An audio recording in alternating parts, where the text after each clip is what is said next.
Hello, friends. Once again, I welcome you all on my YouTube channel Mrigank Gurukul. दोस्तों, जैसा कि आप जानते हैं एमटीएस का एग्ज़ाम अब जल्द ही होने वाला है। तो एमटीएस के एग्ज़ाम को टारगेट करते हुए आज हम लोग एक मैराथन क्लास करेंगे, जिसमें हम लोग पेपर के अंदर आने वाले हर टाइप के क्वेश्चन को डिस्कस करने की कोशिश करेंगे। और ये क्लास एंड तक देखिएगा, आपको बेहतरीन तरीके से ये क्लास मदद करेगी और इस क्लास से आपको काफ़ी क्वेश्चन आपके एग्ज़ाम में भी देखने को मिलेंगे। तो शुरू करते हैं, ईश्वर का नाम लेंगे। जय भैरव बाबा, जय माँ शाकंभरी। चलिए, तो फर्स्ट क्वेश्चन जो है वो अपनी स्क्रीन पर आ चुका है।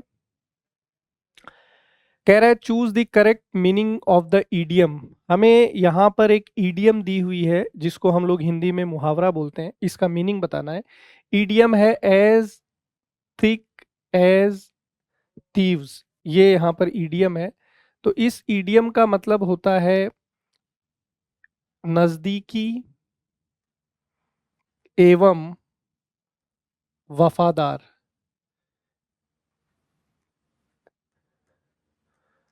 तो यहाँ पर कौन सा ऑप्शन ठीक हो जाएगा?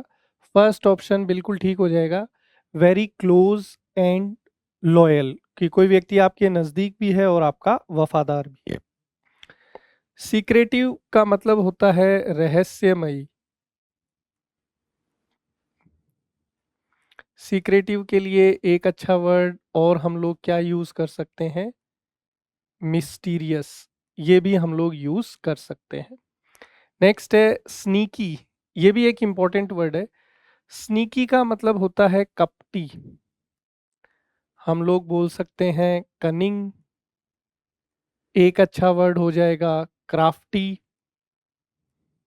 और एक अच्छा वर्ड हो जाएगा आर्टफुल। तो ये इसके सिनोनिम हो जाएंगे।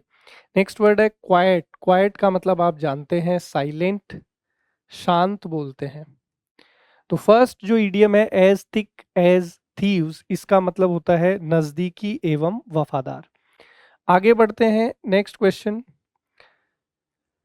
अगेन एक ईडियम है, कह रहा है as the deadline approached the team was working dash to finalize the report. Deadline का मतलब होता है कि किसी काम की एक आपको समय सीमा दे दी जाए, लिमिटेशन दे दी जाए कि भाई इस पॉइंट के बाद में जो है आपको काम करने की परमिशन नहीं है, उसके लिए डेडलाइन बोला जाता है। तो कह रहा है कि जैसे ही डेडलाइन पास आई, टीम जो है वो काम कर रही थी दिन रात रिपोर्ट को फाइनलाइज करने के लिए, यही मीनिंग जाएगा। तो हमें यहाँ पर देखना है कि कौन सा ईडियम यहाँ पर अप्रोप्रिएट मीनिंग देगा। अंडर रैप्स का मतलब होता है सीक्रेट, रहस्य। नेक्स्ट जो ईडियम है वो है around the corner. Around the corner का मतलब कोई ऐसी चीज जो जल्द ही होने वाली है, समथिंग हैपनिंग सून। कोई ऐसी चीज जो जल्द ही होने वाली है उसको हम लोग बोलते हैं अराउंड द कॉर्नर। नेक्स्ट है against the clock. Against the clock का मतलब होता है बहुत तेजी से काम करना, टू वर्क वेरी क्विकली, बहुत तेजी से काम करना। और इन हाई स्पिरिट्स का मतलब होता है ऊर्जा से भरपूर, चीयरफुल हम लोग बोल सकते हैं, एनर्जेटिक हम लोग बोल सकते हैं। तो यहाँ पर हमारा आंसर जो है वो हो जाएगा अगेंस्ट द क्लॉक, कि भाई जैसे ही डेडलाइन आई तो दिन रात जो है वो काम कर रहे थे, तेजी से काम कर रहे थे, ताकि रिपोर्ट को क्या किया जा सके, फाइनलाइज किया जा सके। तो ऑप्शन सी बिल्कुल ठीक है। Next idiom, during the debate he was clearly uncomfortable and kept trying to dash.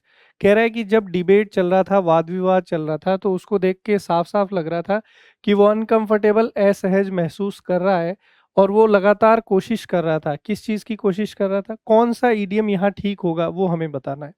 तो बाइट द बुलेट का मतलब होता है टू एक्सेप्ट अनप्लीजेंट सिचुएशन और चैलेंजेस।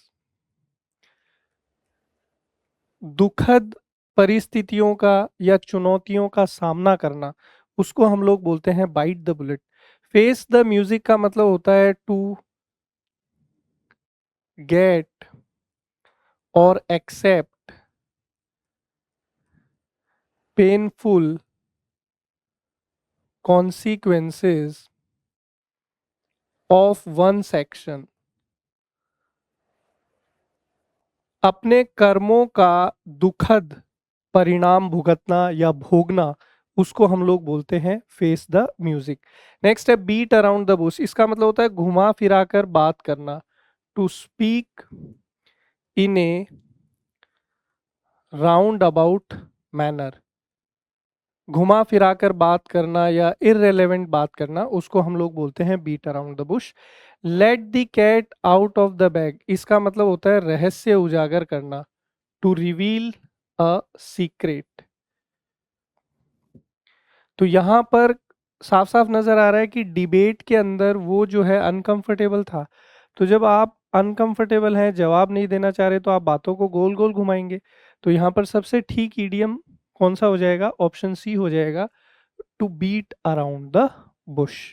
ठीक है फ्रेंड्स, चलिए आगे बढ़ते हैं। नेक्स्ट क्वेश्चन अपनी स्क्रीन पर है। कह रहा है choose the correct meaning of the idiom. What ever floats your boat, इसका मीनिंग बताना है। तो कोई ऐसी चीज जो आपके लिए बेनिफिशियल है, लाभदायक है, या कोई ऐसी चीज जो आप पसंद करते हैं, कोई ऐसी चीज जो आपके फेवर में है, तो उसके लिए हम लोग बोलते हैं whatever floats your boat. तो यहाँ पर देखिए फर्स्ट ऑप्शन है समथिंग दैट इज इम्पॉसिबल, तो ये नहीं होगा।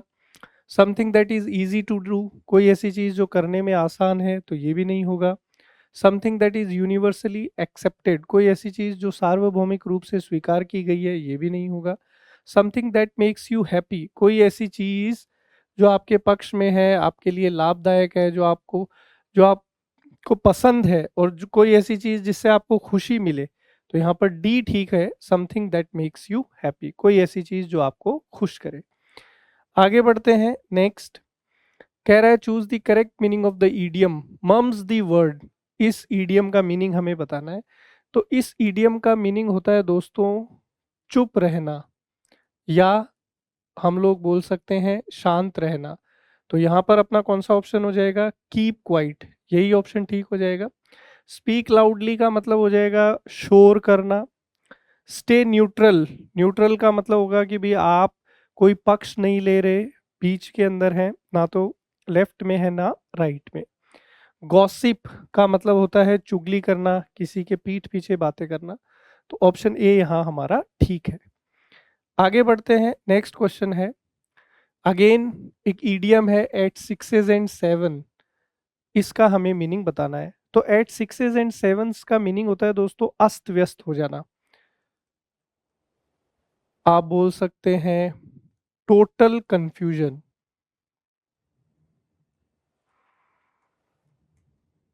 केओस,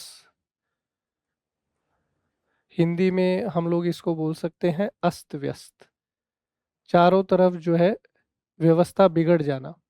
तो ऑप्शंस की तरफ जाएंगे तो ए ऑप्शन हमारा बिल्कुल ठीक है, इन केओस और कंफ्यूजन, यही मीनिंग होता है एट सिक्सेज एंड सेवंस का। कंप्लीट एग्रीमेंट सहमति के लिए है। हारमनी सामंजस्य, मेल भाव। काम का मतलब होता है शांत। तो ए ऑप्शन ठीक है। आगे बढ़ते हैं। नेक्स्ट कह रहा है negotiations broke down when both sides refuse to meet dash. Again हमें सेंटेंस के अकॉर्डिंग वो ईडियम आइडेंटिफाई करना है जो मीनिंगफुल बना दे सेंटेंस को। नेगोशिएशन का मतलब होता है मोल भाव करना। ठीक है, जैसे आपने कई बार बाजार से सामान खरीदा होगा, तो ग्राहक को दुकानदार कुछ पैसा बताता है कि ये प्रोडक्ट इतने रुपए का है, तो फिर शॉपकीपर को जो कस्टमर है वो बोलता है नहीं मैं इतना दूंगा। तो ये जो बार्गेनिंग है उसी को नेगोशिएशन भी बोला जाता है। तो नेगोशिएशन जो है ब्रोक डाउन, नेगोशिएशन जो है वो टूट गए, नहीं हो पाए। फ्रेजल वर्ब है ब्रेक का सेकंड फॉर्म, क्योंकि जो दोनों पक्ष थे रिफ्यूज टू मीट। अब भाई नेगोशिएशन जो है वो नहीं हो पाया। भाई नेगोशिएशन कब पॉसिबल हो पाता है? जब दोनों पार्टी एक पॉइंट पर एग्री कर जाए। अब अगर दोनों एक पॉइंट पे एग्री नहीं करेंगे तो आपका जो है नेगोशिएशन ब्रेक डाउन हो जाएगा। तो कह रहा है कौन सा ईडीएम आना चाहिए? With open arms. तो ओपन आर्म्स का तो मतलब होता है कि किसी का बहुत गर्म जोशी से स्वागत करना, वार्म वेलकम करना। तो यहाँ पर ये तो बिल्कुल इररिलेवेंट है। नेक्स्ट है half the battle. Half the battle का मतलब होता है कि भी आपने काम को इतने अच्छे अंदाज से किया कि आधा काम आपने किया है, उसी में आपको लग रहा है कि भी आपने जो है जीत प्राप्त कर ली है। अंग्रेजी में एक कहावत भी है, well begun is half done, तो उसी से रिलेट करता है। क्या इडियम है वो? Well begun is half done. इसका मतलब है कि भी आपने जो है अच्छी शुरुआत करी है, तो इसका मतलब ये है कि आधा काम आपका हो गया है। इन द सेम ब्रेथ का मतलब होता है कि to say two contradictory things at the same time.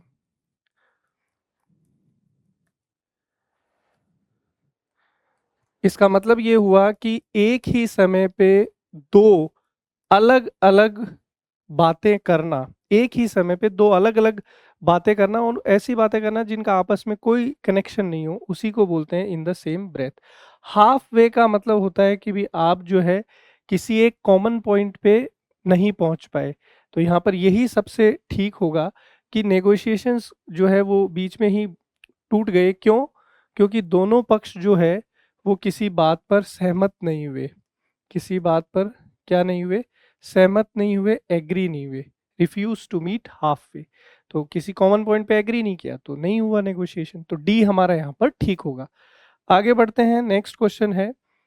Again idiom है सिट ऑन द फेंस, तो इसका मीनिंग बताना है। दोस्तों ईडियम जो है ना, सिट ऑन द फेंस, इसका मतलब है कि आप जो है किसी भी डिसीजन को कंप्लीट नहीं कर रहे, डिसीजन नहीं ले रहे कि भी मुझे इधर जाना है कि उधर जाना है।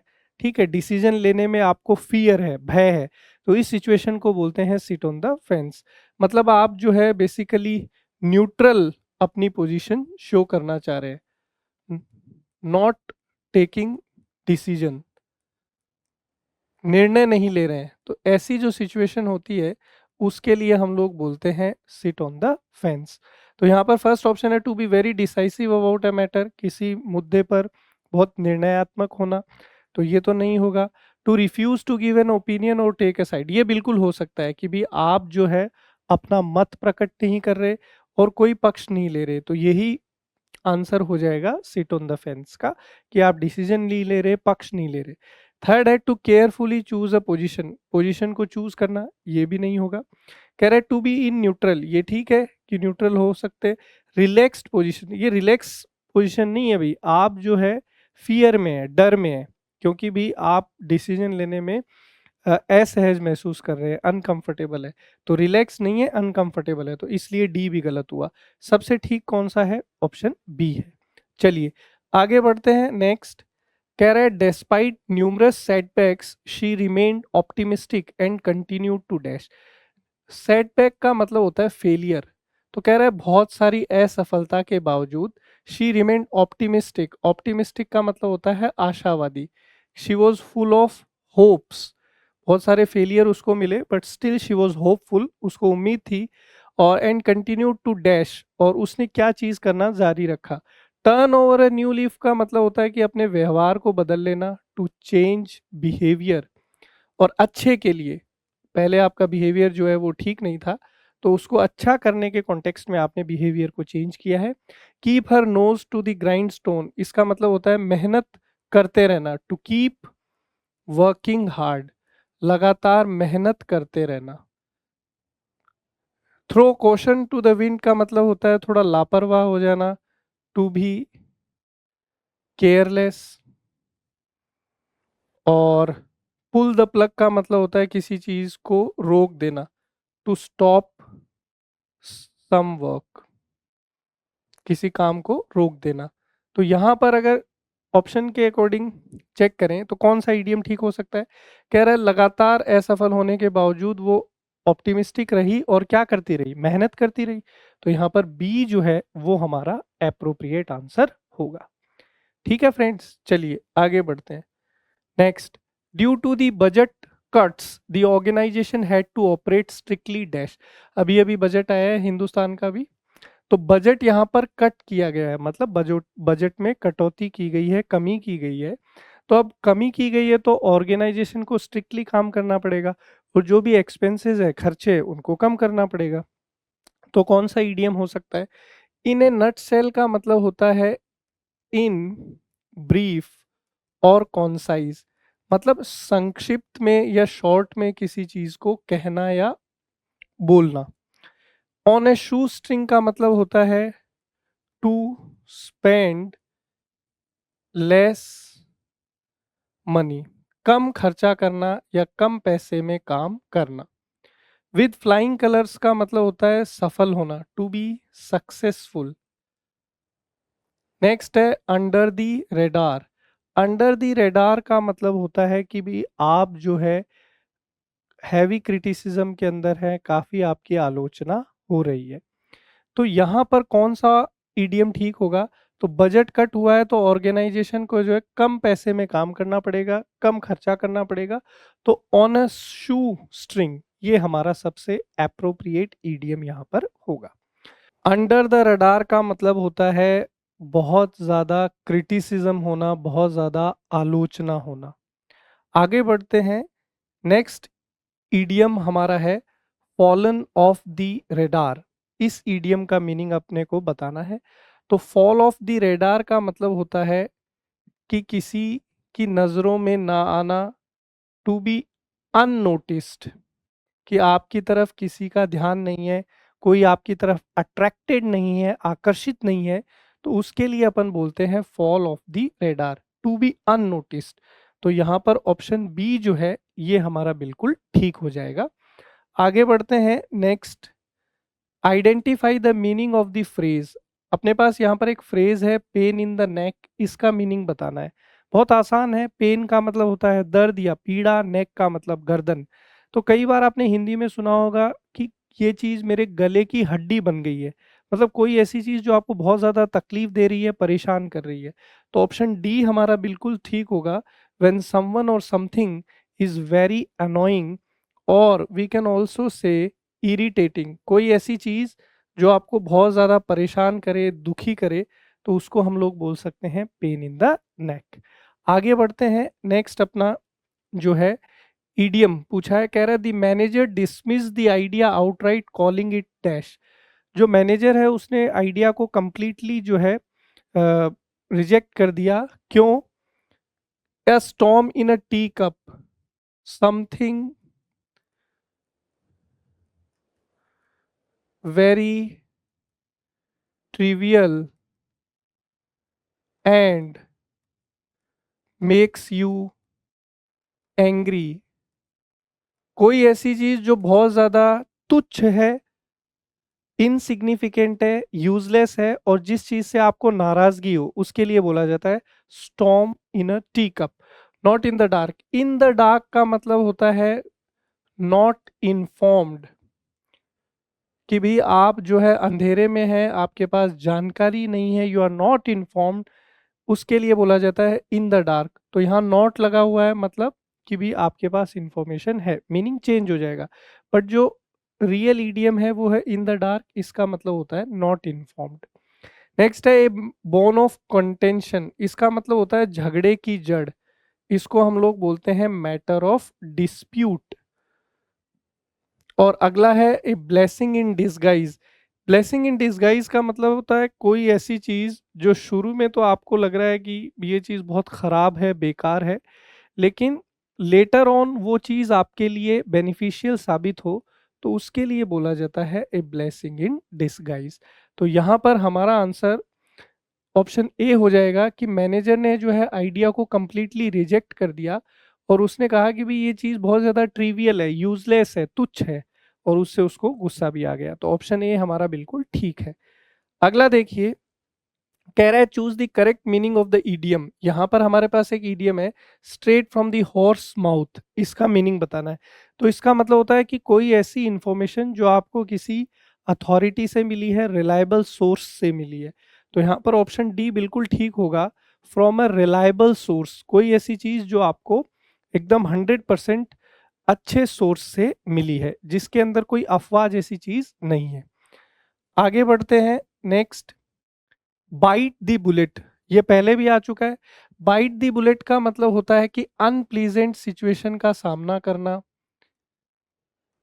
चैलेंजेस को फेस करना, और कोई ऐसी चीज है जिसको आप टाल भी नहीं सकते, भाई उसका सामना आपको करना ही करना पड़ेगा, तो उसके लिए बोला जाता है बाइट द बुलेट। तो कौन सा ऑप्शन ठीक हो जाएगा? तो ऑप्शन बी यहाँ बिल्कुल ठीक होगा। To get something over with because it is inevitable. Inevitable का मतलब होता है सर्टेन, कोई ऐसी चीज जो निश्चित है, होनी ही होनी है, तो उससे जूझना या पार पाने की कोशिश करना, that is known as bite the bullet. आगे बढ़ते हैं। नेक्स्ट अपना जो है, अपने को मीनिंग बताना है ईडियम का। ईडियम है ट्रेड ऑन योर टोज। इसका मतलब होता है कि भी किसी को जो है आप परेशान कर रहे हैं, या किसी को आपने डिसरिस्पेक्ट कर दिया है, चिढ़ा दिया है, तो उसके लिए बोला जाता है ट्रेड ऑन योर टोज। तो यहाँ पर ऑप्शन सी बिल्कुल ठीक होगा, ऑफेंड और अनॉय समवन, किसी को चिढ़ाना या परेशान करना। नेक्स्ट है, choose the correct meaning of the idiom in dribs and drabs. In dribs and drabs का मतलब होता है कि कोई चीज बहुत कम मात्रा में या रुक रुक कर, इरेगुलर, और हम लोग बोल सकते हैं something very small in amount, उसके लिए बोला जाता है ड्रिब्स एंड ड्रैब्स। तो यहाँ पर ऑप्शन सी बिल्कुल ठीक होगा, इन स्मॉल और इरेगुलर अमाउंट्स। कोई ऐसी चीज जो कम भी है मात्रा में और रुक रुक के मिल रही है, उसके लिए बोला जाता है इन ड्रिब्स एंड ड्रैब्स। अगला देखिए, नेक्स्ट जो है अपना वो है to take the bull by the horns. बहुत आसान तरीका है इसको याद रखने का। बुल का मतलब होता है बैल, हॉर्न मतलब होता है सींग। तो आप जो है बैल का सामना कर रहे हो सामने से, और सींग आपने पकड़ रखे हैं और आप उससे फाइट कर रहे हो, मतलब कोई ऐसा काम करना जो बहुत ज्यादा चैलेंजिंग है, डिफिकल्ट है, उसको हम लोग बोलते हैं to take the bull by the horns. तो यहाँ पर कौन सा ऑप्शन हो जाएगा? तो ऑप्शन डी यहाँ पर बिल्कुल ठीक होगा, to deal with a difficult situation, किसी कठिन परिस्थिति का सामना करना। आगे बढ़ते हैं। नेक्स्ट अपना यहाँ पर है इडियम एन आइवरी टार। इसका मतलब क्या होता है? बहुत इंपॉर्टेंट है, वैसे तो सारे ही इंपॉर्टेंट है, लेकिन इसको मैंने स्टार इसलिए मार्क किया है क्योंकि इन दिनों काफी एग्जाम्स में ये देखा गया है। आइवरी टावर का मतलब होता है कि भी आप जो रोजमर्रा की जिंदगी है उसके चैलेंजेस से बिल्कुल अनजान हो, अनभिज्ञ हो, और उनकी तरफ ध्यान नहीं दे रहे हो, उनको अवॉइड कर रहे हो, और एकांत में कहीं पर निवास कर रहे हो। अब आप एकांत में तो हैं, लेकिन ये आपके लिए एक प्रिविलेज है, विशेषाधिकार है। क्यों? क्योंकि भी हर कोई आदमी जो है रियलिटी से बच नहीं सकता, लेकिन आप चूंकि अलग हैं, तो आपको ये एक स्पेशल बेनिफिट है, और आप जो है प्रैक्टिकल प्रॉब्लम से अलग है, तो उसके लिए बोला जाता है आइवरी टार। तो यहाँ पर ऑप्शन ए बिल्कुल ठीक हो जाएगा, अ स्टेट ऑफ प्रिविलेज्ड और सेक्लूजन। सेक्लूजन का मतलब हो जाएगा एकांत, कि भी आप जो है अलग थलग हैं और रोजमर्रा की प्रॉब्लम से परे हैं। तो ऑप्शन ए बिल्कुल ठीक है, a state of privileged seclusion. आगे बढ़ते हैं। नेक्स्ट ईडियम अपना है his sudden resignation caught everyone. अचानक से उसने इस्तीफा दे दिया, तो इस चीज से क्या हुआ? Red handed, of guard, in limbo, on thin ice. देखो, रेड हैंडेड का मतलब होता है कि किसी को अपराध करते हुए आपने पकड़ लिया, रंगे हाथों पकड़ना जिसको हम लोग बोलते हैं। ऑफ गार्ड का मतलब होता है कोई ऐसी चीज जो आपके लिए शॉकिंग है, सरप्राइजिंग है, एकदम से आपको जो है आश्चर्यचकित कर दिया है, अचंभित कर दिया है, और जिस चीज के लिए आप रेडी नहीं थे बिल्कुल, वो चीज हो जाए। इन लिम्बो, इन लिम्बो का मतलब होता है कि कोई ऐसी चीज जो आपको एकदम से समझ नहीं आ रही है, समझ से परे है, और आप उसमें फंस गए, स्टक इन ए सिचुएशन, किसी परिस्थिति में एकदम से आप अटक गए हैं, फंस गए हैं, उसके लिए बोला जाता है in limbo. On thin ice का मतलब होता है to be in a risky situation, किसी खतरनाक या डेंजरस सिचुएशन में होना, उसके लिए हम लोग बोलते हैं ऑन थिन आइस। तो यहाँ पर अचानक से जो रेजिग्नेशन हुआ है वो सबके लिए कैसा था? शॉकिंग और सरप्राइजिंग। तो यहाँ पर ऑप्शन बी जो है वो सबसे ठीक होगा, off guard. Sudden resignation caught everyone off guard. आगे बढ़ते हैं। नेक्स्ट जो है अपना ईडीएम का मीनिंग बताना है। ईडीएम है स्टार क्रॉस्ड लवर्स। देखिए, स्टार क्रॉस लवर्स का मतलब है कि भी ऐसे कोई प्रेमी है कि भाई उनका जो रिलेशनशिप है वो धीरे धीरे फेलियर की तरफ बढ़ रहा है। Destined to fail. A relation destined to fail, कोई ऐसा संबंध जिसकी नियति में फेल होना लिखा है, असफल होना लिखा है। तो lovers whose relationship is doomed. Doomed का मतलब भी कहीं ना कहीं फेलियर से रिलेट करता है। लवर्स फेसिंग मैनी चैलेंजेस, बहुत सारी चुनौतियां जो फेस करें। सक्सेसफुल, ये तो बिल्कुल नहीं है। हैप्पी लवर्स नहीं। तो यहाँ पर ऑप्शन ए बिल्कुल ठीक है। ऐसे प्रेमी जिनका रिलेशनशिप जो है वो आज नहीं तो कल असफल होना ही है, ब्रेकअप होना ही है, तो उसके लिए बोला जाता है स्टार क्रॉस्ड लवर्स। आगे बढ़ते हैं। नेक्स्ट ईडीएम है the icing on the cake. Icing on the cake का मतलब होता है सोने पे सुहागा। कोई ऐसी चीज जो आपके लिए एडिशनल प्रॉफिट या बेनिफिट लेके आए, उसको अपन बोलते हैं आइसिंग ऑन द केक। तो यहाँ पर कौन सा ऑप्शन ठीक हो जाएगा? The best part of something. आगे बढ़ते हैं। नेक्स्ट अपना जो है क्वेश्चन, वाइट एलिफेंट बहुत ही पॉपुलर और इंपॉर्टेंट ईडियम है, बार बार एग्जाम में देखा गया है। वाइट एलिफेंट का मतलब होता है costly possession and which is also useless. ये मुहावरा बेसिकली कैसे आया कि किसी समय पे एक राजा था, तो वो क्या करता था कि भी अपने किसी भी जो फ्रेंड वगैरह होता था तो उसको क्या करता था, एक वाइट एलिफेंट सफेद हाथी गिफ्ट कर देता था। अब वो मानता तो उसको अपना दोस्त था, बट वो बेसिकली ऐसे लोगों को करता था ये काम जिसको उसको खत्म करना हो, क्योंकि वो उस हाथी को खिलाने पिलाने में, मैनेज करने में ही सामने वाला जो उसका कॉम्पिटिटर था वो उसी में ध्वस्त हो जाता था। तो इस तरीके से वो जो है अपने प्रतिद्वंदियों को हराता था। तो वाइट एलिफेंट का मतलब होता है कॉस्टली पोजीशन। एक तो भी आपको पता है हाथी है, ज्यादा खाएगा तो उसका खाने का खर्चा, उसको मैनेज करने का खर्चा, और वो यूजलेस भी है क्योंकि उससे आप कुछ काम भी नहीं करवा सकते। तो a useless position which is extremely expensive to keep. तो ऑप्शन बी जो है ये यहाँ पर हमारा बिल्कुल ठीक है। अगला देखिए, choose the correct meaning of the idiom. Idiom है ए वाइल्ड गूज चेस। इसका मतलब होता है useless search.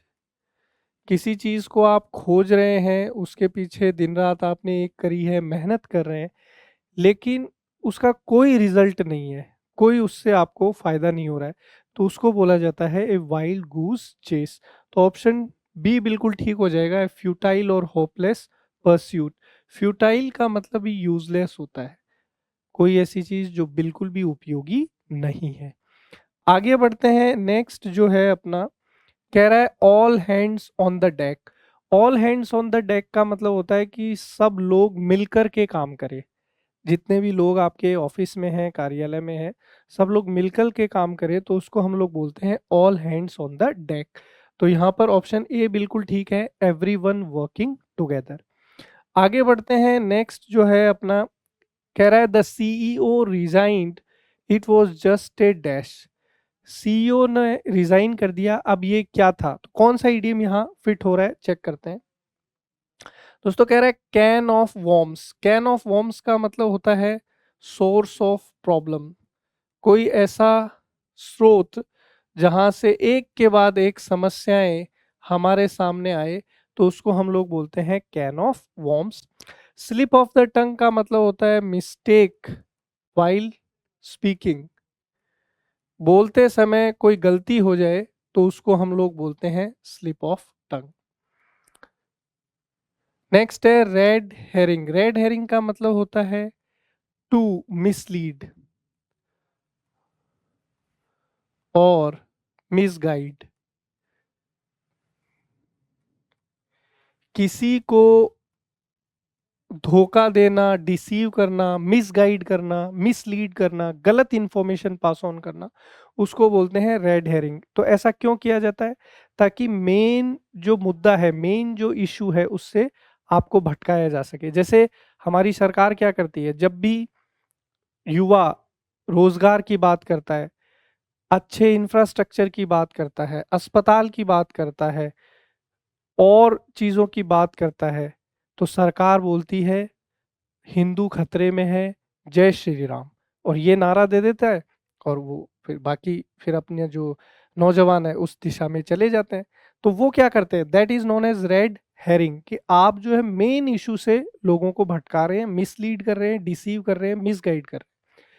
Feather in the cap का मतलब होता है अचीवमेंट, उपलब्धि, उसको बोला जाता है फेदर इन द कैप। तो यहाँ पर कौन सा ऑप्शन ठीक है? सीईओ ने रिजाइन कर दिया, तो इससे क्या हुआ कि भाई जो चीज वो डिमांड कर रहे होंगे कि ये चीज होनी चाहिए कंपनी में, तो अब सीईओ ने रिजाइन कर दिया, तो पूरा जो ध्यान है वो उधर चला गया, तो मेन इशू से भटका दिया। तो ऑप्शन सी बिल्कुल ठीक है। अगला देखिए, कह रहा है choose the correct meaning of the idiom. यहाँ पर एक ईडियम है मिडास टच। दोस्तों ये जो मुहावरा है, ये प्राचीन जो ग्रीस है, यूनान, वहाँ की पौराणिक कथा है, उससे आया है। उसमें क्या था, मिडास नाम का एक राजा था, उसको किसी देवता से वरदान प्राप्त हुआ था कि अगर वो किसी भी वस्तु को छू देगा तो वो किस में तब्दील हो जाएगी, सोने में। तो वहीं से मुहावरा है द मिडास टच। तो यहाँ पर ऑप्शन बी बिल्कुल ठीक है, the ability to turn anything into gold. आगे बढ़ते हैं, अगला कह रहा है कि डाइसिंग विथ डेथ, इसका मतलब बताइए। देखो डाइसिंग विथ डेथ का मतलब है कि आप जो है मौत से खेल रहे हैं, या दूसरे शब्दों में कहें तो अपनी जान हथेली पे रख के कोई काम कर रहे हैं। जैसे अभी आप सब लोगों ने फिल्म देखी होगी धुरंधर, तो उसके अंदर एक कैरेक्टर था जो पहले फौज में एक अफसर थे, मोहित शर्मा। तो वो जो है पाकिस्तान जैसी डेंजरस कंट्री में गए और वहां पर उन्होंने जाके ऑपरेशन किया, तो एक तरीके से मौत से खिलवाड़ किया। तो डाइसिंग विथ डेथ, तो कौन सा ऑप्शन ठीक हो जाएगा? तो यहाँ पर हो जाएगा टेकिंग एक्सट्रीम रिस्क, बहुत ज़्यादा जो है रिस्क लेना, एक खतरनाक खेल खेलना, बाल बाल बचना, कंप्लीट कंट्रोल में होना। सबसे ऑप्शन ए नज़दीक है कि बहुत ज़्यादा रिस्क लेना, उसी को बोला जाता है डाइसिंग विथ डेथ। आगे बढ़ते हैं, नेक्स्ट अपना जो है फ्रिंज बेनिफिट्स। फ्रिंज बेनिफिट्स का मतलब होता है दोस्तों कि जब हम जॉब करते हैं, नौकरी करते हैं, तो हमें तनख्वाह तो मिलती है, तनख्वाह के अलावा कुछ सुख सुविधाएं हमें और मिलती है। जैसे कल को आप इंस्पेक्टर बन गए तो आपको सैलरी तो मिलेगी, और सैलरी के अलावा भी और बहुत सारे पे एंड पर्क्स मिलेंगे, तो उसी को बोला जाता है फ्रिंज बेनिफिट्स। तो यहाँ पर ऑप्शन बी बिल्कुल ठीक है, extra perks beyond the regular salary. जो तनख्वाह है वो तो आ ही रही है, उसके अलावा जो सुविधाएं हैं। आगे बढ़ते हैं, नेक्स्ट है अपना every nook and cranny. Every nook and cranny का मतलब होता है दोस्तों कि किसी भी चीज की छोटी से छोटी चीज को चेक करना, छोटे से छोटे रहस्य को एनालाइज करना, उसकी स्टडी करना, that is known as every nook and cranny. तो ऑप्शन ए हमारा बिल्कुल ठीक है, एवरी स्मॉल कॉर्नर और हिडन पार्ट। आगे बढ़ते हैं, नेक्स्ट जो अपना है, कह रहा है she finally showed her true colours, कि उसने अंततः अपना असली रंग दिखा दिया। और क्या कर दिया? प्लेड हर कार्ड्स राइट। प्लेड हर कार्ड राइट का मतलब होता है कि अपने जो रिसोर्सेज है उनका सही तरीके से इस्तेमाल करना। स्टैब इन द बैक का मतलब होता है पीठ में छुरा घोंपना, धोखा देना। Took the bull by the horns, ये मैंने आपको अभी बताया था कि भी किसी भी डिफिकल्ट सिचुएशन को फेस करना। और नेक्स्ट है burn the midnight oil. Burn the midnight oil का मतलब होता है देर जाकर, देर रात को जागकर मेहनत करना, पढ़ाई करना, उस चीज को बोला जाता है to burn the midnight oil. तो यहाँ पर सबसे ठीक जो है वो बी होगा, कि उसने अपना असली रंग दिखाया। असली रंग दिखाया मतलब धोखा, धोखा दिया होगा तभी तो बोलेंगे कि भी हम तो ऐसा समझ रहे थे इसको, ये तो ऐसा निकला। तो अपना असली रंग दिखाया मतलब धोखा। तो बी ऑप्शन यहाँ पर ठीक है। अगला देखिए, choose the correct meaning of the idiom. Idiom है ऑन द सेम वेवलेंथ। देखिए इसको सेम से याद रखिए। सेम वेवलेंथ का मतलब है कि आपकी सोच और विचार समान हैं, एक दूसरे से मेल खा रहे हैं। तो यहाँ पर ऑप्शन बी बिल्कुल ठीक होगा, having similar ideas and understanding each other very well, एक दूसरे को बहुत बेहतरीन तरीके से समझना। आगे बढ़ते हैं, नेक्स्ट है आपका on a collision course. Collision का मतलब होता है टकराव। तो आप जो है एक ऐसे रास्ते पे चल रहे हो जिस पर आज नहीं तो कल आपका टकराना निश्चित है, उसको बोला जाता है ऑन अ कोलिजन कोर्स। तो यहाँ पर बिल्कुल ऑप्शन ए ठीक होगा, heading towards an inevitable. Inevitable का मतलब होता है सर्टेन, जिसको आप टाल नहीं सकते। कॉन्फ्लिक्ट का मतलब होता है झगड़ा, विवाद, फाइट, डिस्प्यूट। तो यहाँ पर ऑप्शन ए जो है ये हमारा बिल्कुल ठीक है, इसमें कोई प्रॉब्लम नहीं है। आगे बढ़ते हैं, नेक्स्ट क्वेश्चन अपनी स्क्रीन पर कह रहा है बर्न द मिडनाइट ऑयल। इसका अभी अभी मैंने आपको बताया, देर रात तक जगकर पढ़ाई करना या मेहनत करना, इसको बोला जाता है to burn the midnight oil. तो कौन सा ऑप्शन यहाँ पर बिल्कुल ठीक हो जाएगा? ऑप्शन ए ठीक हो जाएगा, work hard for a long time. आगे बढ़ते हैं, नेक्स्ट अपना है part and parcel. Part and parcel का मतलब होता है किसी चीज का अभिन्न अंग होना, कि भी कोई सिस्टम है और उसका एक ऐसा पार्ट जिसको आप हटा नहीं सकते और उसके बिना काम नहीं चलेगा, उसको बोला जाता है पार्ट एंड पार्सल। तो कौन सा ऑप्शन ठीक हो जाएगा? ऑप्शन सी बिल्कुल ठीक हो जाएगा, integral and unavoidable component.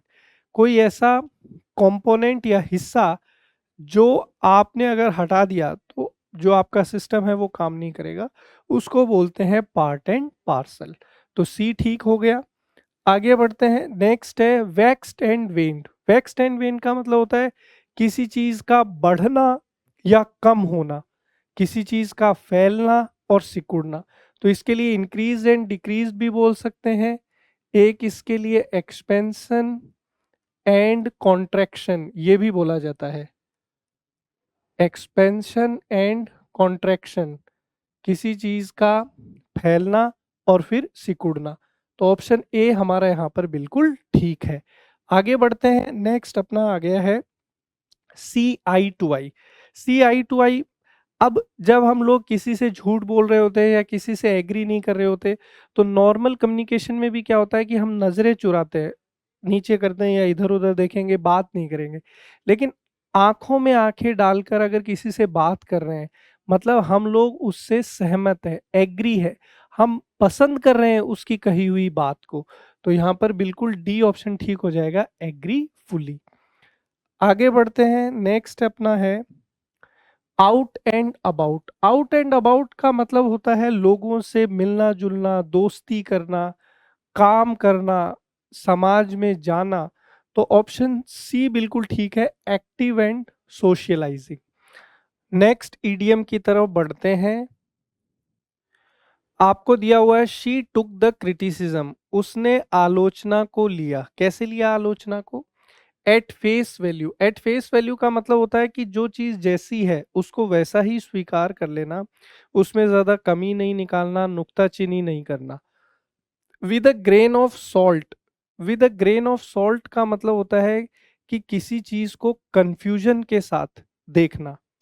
To doubt something,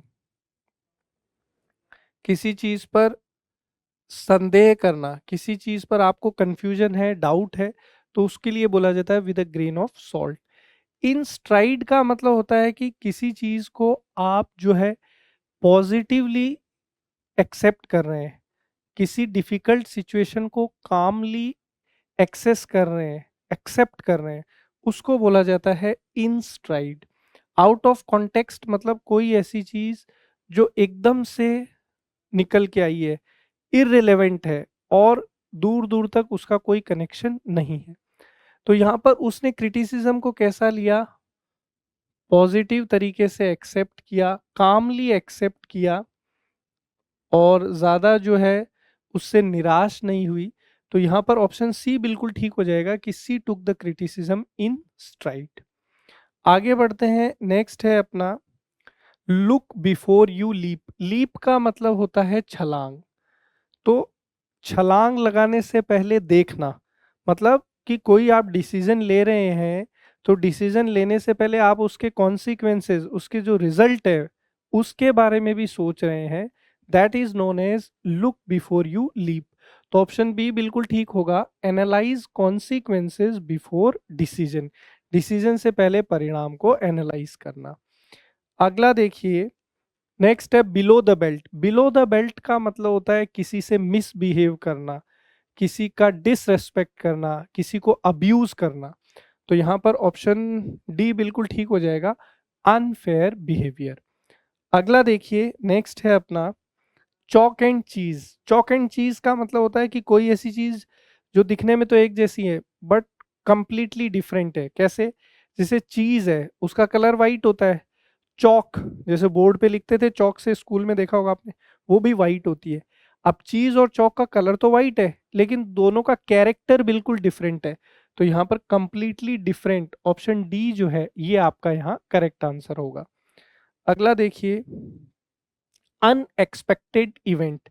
कोई ऐसी चीज जो बिल्कुल एक्सपेक्टेशन के परे है, उसको क्या बोलेंगे?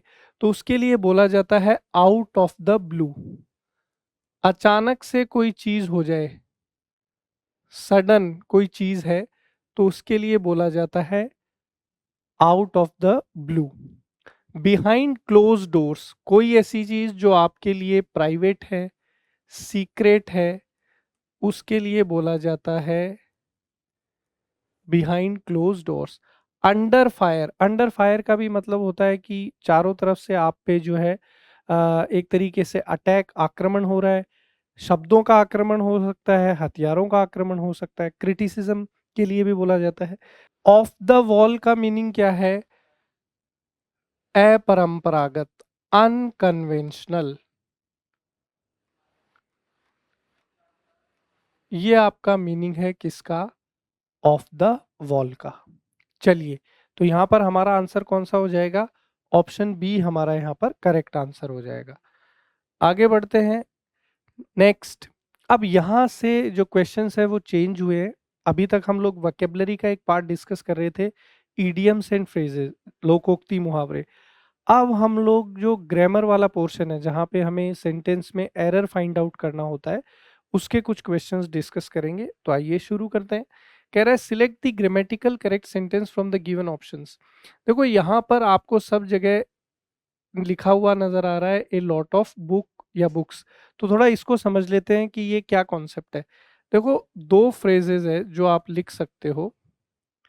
अगर मैं लिखता हूं ए lot of books, A lot of books, तो ये ग्रामेटिकली करेक्ट है, इसमें कोई प्रॉब्लम नहीं है।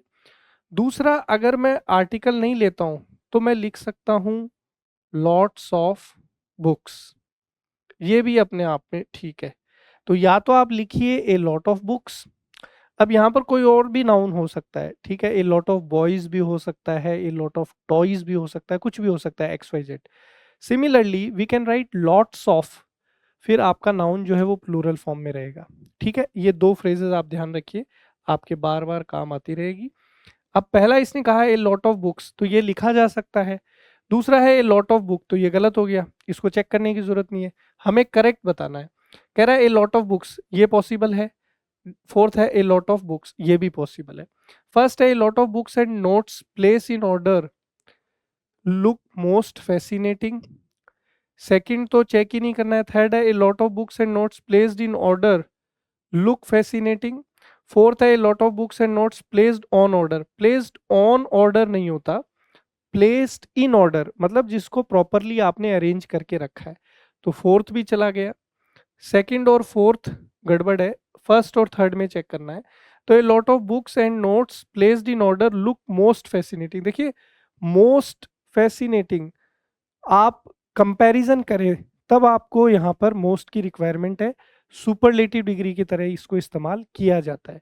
जबकि यहाँ पर कोई कंपैरिजन नहीं है, एक सिंपल स्टेटमेंट हम लोग कन्वे कर रहे हैं कि ए lot of books and notes placed in order. अगर बहुत सारी किताबों को, नोट्स को आप सुव्यवस्थित तरीके से रखते हैं तो वो आकर्षक लगता है, बस इतनी सी बात है, किसी और से कंपैरिजन ही नहीं है। तो कंपैरिजन नहीं है तो यहाँ पर इस सुपरलेटिव की आवश्यकता नहीं है। ऑप्शन सी हमारा बिल्कुल ठीक हो जाएगा। A lot of books and notes placed in order look fascinating, option C हमारा बिल्कुल ठीक है। आगे बढ़ते हैं, अगला देखिए। कह रहा है the following sentence has been split into 4 segments. हमें सेंटेंस का वो पार्ट आइडेंटिफाई करना है जिसमें कोई गड़बड़ है। कह रहा है the train is running late by 6 hours, train जो है वो 6 घंटे देरी से चल रही है। So it can not make over the time, तो वो टाइम को मेक ओवर नहीं कर सकती। अब देखो यहाँ एक फ्रेजल वर्ब है, अब दो फ्रेजल वर्ब है हमारे पास, एक तो है मेक ओवर और एक है मेकअप। क्या मीनिंग है, क्या डिफरेंस है? दोस्तों मेक ओवर का मतलब होता है कि किसी चीज को अपन ट्रांसफॉर्म करें, किसी चीज को हम लोग ट्रांसफॉर्म करें। थोड़ा सा सिंपल आपके लिए करूं तो किसी चीज को चेंज करना, किसी चीज को चेंज करना, बदलना। फिजिकली हो सकता है, उसकी अपीयरेंस को बदलना हो सकता है, ठीक है। जैसे आपने आपको ध्यान हो तो करीना कपूर ने एक बार अपने आप को जो है बहुत अपना वेट कम किया था, 0 फिगर उसने कर लिया था। कौन सी मूवी थी वो, टशन, टशन के अंदर। तो उसने अपने आप को ट्रांसफॉर्म किया था, चेंज किया था। नेक्स्ट है मेकअप। मेकअप का मतलब होता है क्षतिपूर्ति करना, कॉम्पनसेट हम लोग बोलते हैं। तो अगर ट्रेन 6 घंटे लेट है तो उसको वो कॉम्पनसेट करेगी, मतलब उस टाइम को कट ऑफ करके। अब यहाँ पर मेकओवर का तो कोई लेना देना ही नहीं है, तो ये यहाँ पर गड़बड़ हो गया। तो कौन से पार्ट में एरर है, थर्ड पार्ट में। मेकओवर की जगह क्या आएगा, मेकअप आएगा। ठीक है, अच्छा क्वेश्चन था। आगे बढ़ते हैं, नेक्स्ट अपना स्क्रीन पर है। कह रहा है कि select the grammatical correct sentence. कौन सा सेंटेंस ग्रामर के अकॉर्डिंग ठीक है वो बताना है। फर्स्ट है the Nile is the long river in the world with a length about approximately 6650 kilometre. Second है the Nile is the most long river. देखिए द मोस्ट लॉन्ग रिवर नहीं बोल सकते, यहाँ पर जो हमारा एडजेक्टिव है वो है लॉन्ग, तो ये इसकी पॉजिटिव डिग्री है। इसकी जो कंपैरेटिव डिग्री है वो क्या बनेगी, वो बनेगी लॉन्गर। और इसकी जो सुपरलेटिव डिग्री है वो क्या बनेगी, लॉन्गेस्ट बनेगी। ये है, तो इस तरीके से बनेगी। तो यहाँ पर थर्ड है the Nile is the longest river, तो ये हो सकता है ठीक। The Nile is the longest river in the world with A length about approximately. देखिए लेंथ ऑफ या लेंथ अबाउट, देखिए ऑफ आता है रिलेट करने के लिए, तो आपको यहाँ पर लंबाई बतानी है, तो लंबाई लगभग कितनी है, 6650 किलोमीटर। तो लेंथ अबाउट नहीं होगा, लेंथ ऑफ होगा। और करेक्ट सुपरलेटिव फॉर्म क्या है, लॉन्गेस्ट, क्योंकि भी आपने पूरी वर्ल्ड की रिवर से उसको कंपेयर किया है, तो डेफिनेटली सुपरलेटिव डिग्री का यूज करना पड़ेगा। तो यहाँ थर्ड जो स्टेटमेंट है वो हमारा बिल्कुल करेक्ट है। आगे बढ़ते हैं, अगला कह रहा है there is only one way to have a happier married life and I will learn it soon. कह रहा है कि इकलौता एक तरीका है जिससे आपकी जो शादीशुदा जिंदगी है वो खुशी से बीत सकती है, और बोला मैं उसको जल्द ही सीख लूंगा। और वो तरीका क्या है, वो तरीका केवल ये है कि वाइफ इज ऑलवेज राइट। हाँ जी, धर्म पत्नी हमेशा सही है। अगर आप ये फलसफा लेके चलते हैं तो आपकी जो शादीशुदा जिंदगी है वो हमेशा मस्त रहेगी। तो यहाँ पर क्या गड़बड़ है, देखिए यहाँ पर बेसिकली स्पेलिंग का एरर था। आजकल इस तरीके के सवाल एग्जाम में देखे जा रहे हैं, तो हैप्पियर मैरिड लाइफ होगा, ना कि मैरिड। तो ये जो स्पेलिंग थी मैरिज, और जो हमारी वर्ब होती है वो होती है मैरी, तो इसका जो सेकंड फॉर्म है वो है मैरिड। तो ये यहाँ पर गड़बड़ थी, तो ये थोड़ा स्टार मार्क करेंगे। इस तरीके के क्वेश्चंस आजकल एग्जाम में देखे जा रहे हैं। स्पॉट द एरर का क्वेश्चन है, उसमें आपको गलती किसकी दे दी, स्पेलिंग की। तो हम लोग क्या करते हैं कि कोई ग्रामर का कॉन्सेप्ट ढूंढते रहते हैं, और गलती किसकी है, स्पेलिंग की। ठीक है, चलिए आगे बढ़ते हैं। नेक्स्ट आपका कह रहा है कि आइडेंटिफाई करिए सेंटेंस को जिसमें गड़बड़ है, एरर है। किसके यूज में एरर है, सिंपल प्रेजेंट टेंस के। इस तरीके के क्वेश्चंस भी आजकल काफी दे रहे हैं। तो कह रहा है we brush our teeth daily, हम लोग जो है अपने दांत रोजाना साफ करते हैं, ब्रश करते हैं, ये ठीक है। कह रहा है ही गो टू, ये गड़बड़ हो गया। भी देखिए ही जो है सब्जेक्टिव पार्ट कैसा है, सिंगुलर है। तो प्रेजेंट सिंपल में आप जो है यहाँ पर गो का इस्तेमाल नहीं करेंगे, ही के साथ किसका इस्तेमाल करेंगे, गोज का इस्तेमाल करेंगे। तो यहाँ पर सेकंड सेंटेंस जो है इसमें एरर आ गया और उसी को हमें आइडेंटिफाई करना है। तो सेकंड हमारा बिल्कुल करेक्ट है। शी वॉक्स एवरी मॉर्निंग, ये ठीक है। You do yoga every morning, ये भी ठीक है।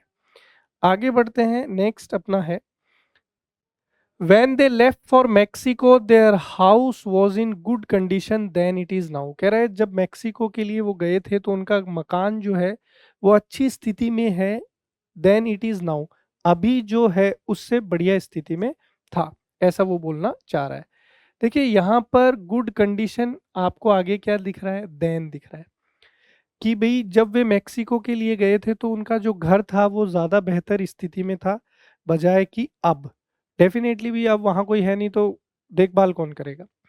दोस्तों एडजेक्टिव चैप्टर हम लोग जब पढ़ते हैं तो वहाँ पर एक सिंपल सा कॉन्सेप्ट पढ़ते हैं। क्या सिंपल कॉन्सेप्ट, कि जब कंपैरिजन होता है, तुलना होती है, तो हम लोग कंपैरेटिव डिग्री का यूज़ करते हैं, आप सब ये जानते हैं। और कंपैरेटिव डिग्री के साथ हम लोग एक शब्द का इस्तेमाल करते हैं और वो वर्ड कौन है, देन, THAN। इसका जो वाइज वर्सा है वो भी आपको ध्यान रखना है कि देन से पहले कंपैरेटिव डिग्री और कंपैरेटिव डिग्री के बाद देन। ये फेवरेट कॉन्सेप्ट है एग्जामिनर का, बार बार इस पे क्वेश्चन पूछे जाते हैं। अब गुड जो है ये तो एडजेक्टिव की पॉजिटिव डिग्री है, इसका जो कंपैरेटिव फॉर्म है वो क्या है, तो इसका कंपैरेटिव फॉर्म है बेटर और इसका सुपरलेटिव फॉर्म क्या है, बेस्ट है। तो देन से पीछे आपको कंपैरेटिव फॉर्म चाहिए, तो कंपैरेटिव फॉर्म क्या है, बेटर। तो सेकंड आपका ठीक हो जाएगा कि when they left for Mexico their house was in better condition than it is now. ठीक है, हमें अंडरलाइन पार्ट को चेक करना था कि कौन सा इसके लिए ठीक होगा। आगे देखिए अगला, कह रहा है कि अंडरलाइन पार्ट को बताइए क्या उसमें कोई गड़बड़ है क्या। तो चेक कर लेते हैं। कह रहा है Kanha national park in MP is the dense forest in India. Dense का मतलब होता है बहुत ज्यादा घना। तो कह रहा है कान्हा नेशनल पार्क जो MP में है, क्या वो सबसे घना जंगल है हिंदुस्तान का। ठीक है, देखिए द जो है आर्टिकल, इसके बाद में यहाँ पर हम लोग एडजेक्टिव की कौन सी फॉर्म का इस्तेमाल करेंगे, सुपरलेटिव डिग्री का इस्तेमाल करेंगे। अब यहाँ पर सवाल ये है कि डेंस का कंपैरेटिव और सुपरलेटिव फॉर्म होगा क्या। देखिए डेंस जो है ये एडजेक्टिव का पॉजिटिव डिग्री है, इसका जो कंपैरेटिव फॉर्म है वो डेंसर है और इसका जो सुपरलेटिव फॉर्म है वो है डेंसेस्ट। देखिए कई जगह आपको इसका सुपरलेटिव फॉर्म मोस्ट डेंस भी मिलता है, ठीक है, लेकिन प्रायोरिटी किसको दी जाती है, डेंसेस्ट को दी जाती है। इसलिए सेकंड ऑप्शन जो है ये हमारा यहाँ पर करेक्ट आंसर होगा। आगे बढ़ते हैं, नेक्स्ट आपका कह रहा है the following sentence has been split into 4 segments, identify the segment that contains a grammatical error. कौन से पार्ट में एरर है। She received an award for her work in a engineering field. देखिए यहाँ पर ध्यान दीजिए, इन ए इंजीनियरिंग फील्ड, यहाँ पर हमने इंडेफिनेट आर्टिकल ए का इस्तेमाल किया। देखिए इंडेफिनेट आर्टिकल ए और एन जो है वो डिपेंड करता है जो फर्स्ट लेटर होता है उसके प्रोनाउंसिएशन पे। अगर उसका प्रोनाउंसिएशन कॉन्सोनेंट का है, हिंदी लैंग्वेज का कॉन्सोनेंट है, तब तो हम लोग ए का इस्तेमाल करते हैं। और अगर उसका प्रोनाउंसिएशन वॉवेल का है, फर्स्ट लेटर का, हिंदी लैंग्वेज का, तो एन। अब देखिए इंजीनियरिंग की अगर मैं बात करूं तो इंजीनियरिंग में ई का इस्तेमाल हम लोग कर रहे हैं। किसका इस्तेमाल कर रहे हैं, ई का इस्तेमाल कर रहे हैं। तो ये हिंदी लैंग्वेज के वॉवल है, फर्स्ट लेटर का जो प्रोनाउंसिएशन है वो क्या है, हिंदी लैंग्वेज का वॉवेल है। तो यहाँ पर इंडेफिनेट आर्टिकल ए की जगह कौन सा इंडेफिनेट आर्टिकल आ जाएगा, एन यहाँ पर आ जाएगा। तो कौन से पार्ट में एरर है, पार्ट 2 में यहाँ पर एरर है।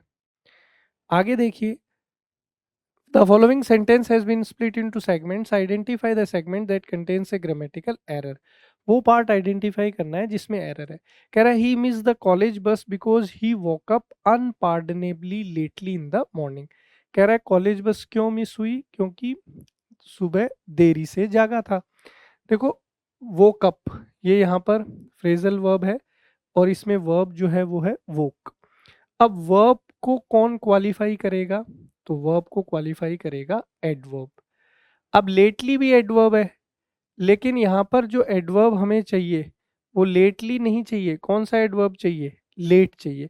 क्योंकि लेटली जो एडवर्ब है इसका तो मतलब होता है रिसेंटली, हाल ही में कोई एक्शन हुआ है उसके लिए इस्तेमाल किया जाता है। लेट का मतलब होता है देरी से या देर से। तो कैसे जगह था, देर से, तो यहाँ पर अनपार्डनेबली लेट आएगा। लेट एडवर्ब है, एक एडवर्ब को दूसरा एडवर्ब क्वालिफाई कर सकता है। तो जो करेक्ट स्ट्रक्चर होगा वो होगा because he woke up unpardonably late in the morning. तो सेंटेंस के कौन से पार्ट में एरर है, पार्ट फोर्थ में यहाँ पर एरर है। आगे देखिए, the following sentence has been divided into parts, one of them में कंटेन ए एरर। एरर को फाइंड आउट करना है। If you have spoiled the little chance you had at succeed, कह रहा है कि तुमने जो थोड़ा बहुत चांस था सफल होने का उसको भी बर्बाद कर दिया। You have spoiled the little chance you had at succeeding. तो ये सेंटेंस मुझे बिल्कुल ठीक लग रहा है, तो इसलिए इसमें हम लोग नो एरर मार्क कर देते हैं, कोई इसमें मुझे गड़बड़ नजर नहीं आ रही। अगला देखिए, the following sentence has been split into 4 segments, identify the segment that contains an error. Again देखना है कि कहां पर गड़बड़ है। That question is much difficult but this one is very easy. यहां पर ध्यान दीजिए, मच डिफिकल्ट। फ्रेंड्स डिफिकल्ट जो है वो एक क्वालिटेटिव एडजेक्टिव है। क्वालिटेटिव मतलब जो आपको गुण बताए, क्वालिटी बताए। अब क्वालिटेटिव एडजेक्टिव को क्वालिफाई करने के लिए हमें एडवर्ब चाहिए। मच जो है ये तो खुद किसकी तरह काम करता है, एडजेक्टिव की तरह। तो यहाँ पर एडवर्ब चाहिए और करेक्ट एडवर्ब कौन सा होगा, वेरी। तो हमारा करेक्ट सेंटेंस होगा that question is very difficult but this one is very easy. तो यहाँ पर कौन से पार्ट में एरर है, पार्ट ए में यहाँ पर एरर है। आगे बढ़ते हैं, नेक्स्ट क्वेश्चन अपनी स्क्रीन पर है। कह रहा है select the sentence that has a grammatical error. वो सेंटेंस आइडेंटिफाई करना है जिसमें एरर है। पहला कह रहा है famous poet wrote that poem. ये बिल्कुल ठीक है, एक लोकप्रिय कवि ने वो कविता लिखी थी। I went to watch a play with one of my friends. ये भी ठीक है कि मैं जो है देखने गया था एक नाटक अपने दोस्तों में से किसी एक के साथ। अगला है ही रिजाइड्स नियर एन यूनिवर्सिटी। अब यहाँ गड़बड़ हो गई। अभी अभी मैंने आपको इंडेफिनेट आर्टिकल का कॉन्सेप्ट एक्सप्लेन किया था कि इंडेफिनेट आर्टिकल जो है जब भी आपको लगाना हो तो आपको जो भी नाउन है उसके फर्स्ट लेटर का प्रोनाउंसिएशन चेक करना है, उच्चारण चेक करना है। अगर उसका उच्चारण हिंदी भाषा का वोवल, वोवल क्या, ए आ ई ये वाला हो, तब तो हम लोग एन का इस्तेमाल करते हैं। अगर पहले अक्षर का उच्चारण कॉन्सोनेंट हो, व्यंजन हो, तो हम लोग ए का इस्तेमाल करते हैं। कॉन्सोनेंट कौन से, कै ख ग घ ड़ वाले। तो यहाँ पर यूनिवर्सिटी में फर्स्ट जो आपका लेटर है उसका प्रोनाउंसिएशन हिंदी लैंग्वेज का कॉन्सोनेंट है। तो यहाँ पर कौन सा इंडेफिनिट आर्टिकल आएगा, ए आएगा। तो यहाँ पर इस सेंटेंस में एरर है। चौथा है ए डॉग लाइक्स सनलाइट। तो ये ठीक है, इसमें कोई प्रॉब्लम नहीं है। अगला देखिए, the following sentence contains an error, select the option that correctly rectifies the error. Sentence के किसी पार्ट में एरर है, चेक करते हैं। कह रहा है the robbers stabbed him by A sharp knife. Stab का मतलब होता है कि किसी के अंदर चाकू मारना या चाकू घुसाना। तो जो रॉबर थे, डकैत थे, जो चोरी करने वाले थे, चोर उचक्के थे, उन्होंने उसको जो है एक शार्प नाइफ से वार किया और उसके बाद जो है बहुत तेजी से खून बहने लगा। देखिए जब भी हम लोग किसी वेपन को एसोसिएट करते हैं, ध्यान दीजिएगा, वेपन का मतलब है हथियार। तो जब भी किसी वेपन से कोई काम होता है तो उसके लिए हम लोग प्रेपोजिशन बाई का इस्तेमाल नहीं करते हैं, प्रेपोजिशन विथ का इस्तेमाल करते हैं। ठीक है, बहुत इंपॉर्टेंट कॉन्सेप्ट है। और जो एजेंट है, डूअर ऑफ एक्शन है, उसको बाई से जोड़ते हैं। जैसे इसके लिए एक सेंटेंस में आपको सिंपल सा लिखता हूं कि Ram killed a snake with stick, कि राम ने छड़ी से एक सांप को मार दिया। तो यहाँ पर स्टिक वेपन की तरह काम कर रहा है, तो उसको हमने कौन से प्रेपोजिशन से एसोसिएट किया है? विथ से एसोसिएट किया है। अब दूसरा सेंटेंस देखिए, snake was killed by Ram. सांप जो है वो किसके द्वारा मारा गया था? राम के द्वारा। तो जब आपको एजेंट या डूअर ऑफ एक्शन को जोड़ना है, तो वहां पर हम लोग कौन से प्रेपोजिशन का इस्तेमाल करते हैं? बाई का इस्तेमाल करते हैं। तो यहाँ पर सेंटेंस के कौन से पार्ट में एरर हो गया? पार्ट डी में। अच्छा, इन्होंने कहा है कि वो ऑप्शन चूज करिए जो रेक्टिफाई कर दे। तो यहाँ पर विथ ए शार्प नाइफ ये ही ठीक होगा, बाई ए शार्प नाइफ ठीक नहीं होगा। तो फोर्थ हमारा बिल्कुल करेक्ट है। चलिए आगे बढ़ते हैं। अगला कह रहा है select the sentence that has a grammatical error. कौन से सेंटेंस में एरर है? Alka bought new pair of shoes. देखिए, न्यू पेयर ऑफ शूज नहीं होता है। नाउन चैप्टर में हम लोग ये कॉन्सेप्ट सीखते हैं कि जब भी हम लोग पेयर की बात करते हैं, मतलब कोई भी ऐसा नाउन जिसके अंदर कितने हिस्से हों? दो हिस्से हों, तो हम लोग उसको किस तरीके से रिप्रेजेंट करते हैं? ए पेयर ऑफ फ्रेज के साथ रिप्रेजेंट करते हैं। तो जूतों की एक जोड़ी, अ पेयर ऑफ शूज। इसी तरीके से a pair of trousers, a pair of slippers, and it goes on, इस तरीके से जाता है। तो यहाँ पर Alka bought a new pair of shoes होगा। ये न्यू यहाँ एडजेक्टिव है, तो एडजेक्टिव आ गया तो आर्टिकल की पोजीशन क्या हो गई? चेंज हो गई। He was an honest engineer by profession, ये ठीक है। Suhas has a younger brother and an elder sister, ये भी ठीक है। इट वॉज अ ह्यूज जू विद एन एलिफेंट एनक्लोजर, यहाँ पर कोई प्रॉब्लम नहीं है। आगे बढ़ते हैं। नेक्स्ट कह रहा है the following sentence has been split into 4 segments, identify the segment that contains a grammatical error. कौन से पार्ट में एरर है? The athletes train tirelessness to prepare for the upcoming competition. जो एथलीट है वो बहुत ही ज़बरदस्त तरीके से मेहनत कर रहे हैं, ट्रेनिंग कर रहे हैं, और आने वाले कंपटीशन के लिए अपने आप को तैयार कर रहे हैं। देखिए, ट्रेनिंग, ट्रेन करना, अपने आप को तैयार करना, एक्सरसाइज करना, मेहनत करना। अब वर्ब को क्वालिफाई कौन करेगा? वर्ब की विशेषता कौन बताएगा? तो वर्ब की विशेषता बताएगा एडवर्ब। अब यहाँ पर क्या लिखा हुआ है? टायरलेसनेस। ये जो सफिक्स है NEXX, ध्यान से सुनिएगा। ये सफिक्स जो है ये नाउन को रिप्रेजेंट करता है। किसको रिप्रेजेंट करता है? नाउन को। जैसे मैं आपको कुछ एग्जांपल लिख देता हूँ। जैसे मैंने लिखा हैप्पीनेस, तो हैप्पीनेस जो है ये नाउन है। क्यों? क्योंकि ये कौन से सफिक्स से एंड हो रहा है? नेस। इसी तरीके से जैसे मैंने लिख दिया सैडनेस, तो सैडनेस जो है किससे खत्म हो रहा है? NESS। तो ये भी आपका क्या है? नाउन है। ठीक है। अब यहाँ पर वर्ब के लिए एडवर्ब चाहिए, तो नाउन तो गड़बड़ हो गया, तो एडवर्ब क्या हो जाएगा? टायरलेसली। ये यहाँ पर एप्रोप्रिएट एडवर्ब है। तो करेक्ट सेंटेंस होगा the athletes train tirelessly to prepare for the upcoming competition. कौन से पार्ट में एरर है? सेकंड पार्ट में यहाँ पर एरर है। नेक्स्ट क्वेश्चन अपनी स्क्रीन पर है। The following sentence has been split into 4 segments, identify the segment that contains a grammatical error. He is an expert in an English literature. Sentence के कौन से पार्ट में एरर है? दोस्तों यहाँ दो जगह आपको इंडेफिनेट आर्टिकल नजर आ रहा है।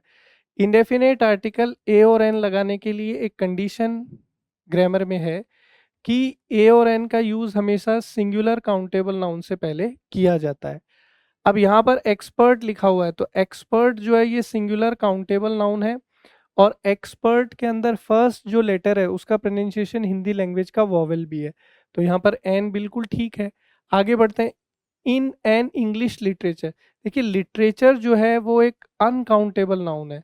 अगर अनकाउंटेबल नाउन है तो फिर इसके लिए हम लोग इंडेफिनेट आर्टिकल का इस्तेमाल नहीं कर सकते। ये जो इंग्लिश है ये यहाँ पर एडजेक्टिव की तरह काम कर रहा है, तो यहाँ पर इस एन को रिमूव करना पड़ेगा। ये बनेगा ही is an expert in English literature, सीधा। तो कौन से पार्ट में एरर है? पार्ट थर्ड में यहाँ पर एरर है। अगला देखिए आगे। कह रहा है the following sentence has been split into 4 segments, identify the segment that contains a grammatical और स्पेलिंग एरर। हमें सेंटेंस का वो पार्ट आइडेंटिफाई करना है जिसमें कोई ग्रामर या स्पेलिंग की एरर हो सकती है। कह रहा है he was lying at his bed when he saw the snake entering through the window. कह रहा है कि जब उसने खिड़की से सांप को कमरे में आते हुए देखा, कमरे में प्रवेश करते हुए देखा, तो उस समय वो बिस्तर पे लेटा हुआ था। यहाँ ध्यान दीजिए, लाइंग एट हिज बेड, तो यहाँ पर गड़बड़ है।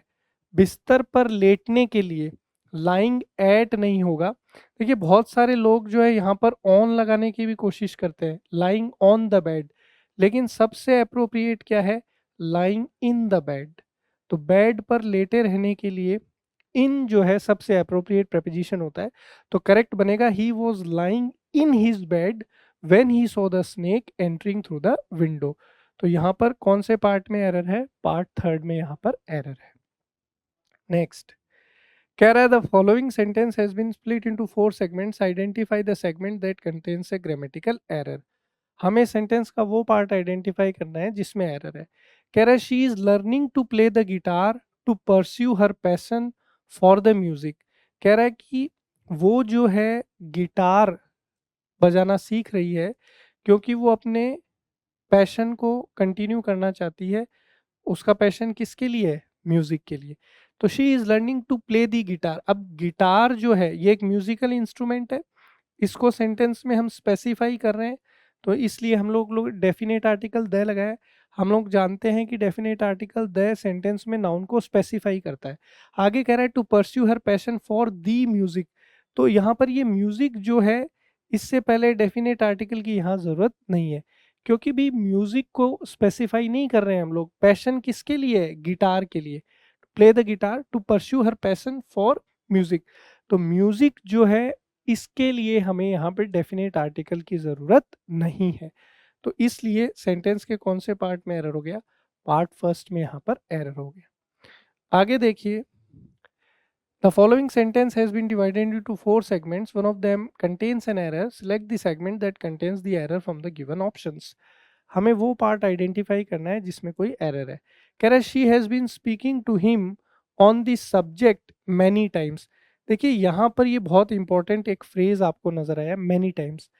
जब भी कभी आपको इस तरीके का कोई फ्रेज नजर आ जाए, 2 times, 3 times, 4 times, 5 times, many times, तो ये जो है हमेशा कौन से टेंस को रिप्रेजेंट करता है, प्रेजेंट परफेक्ट को रिप्रेजेंट करता है। किसको रिप्रेजेंट करता है, प्रेजेंट परफेक्ट को।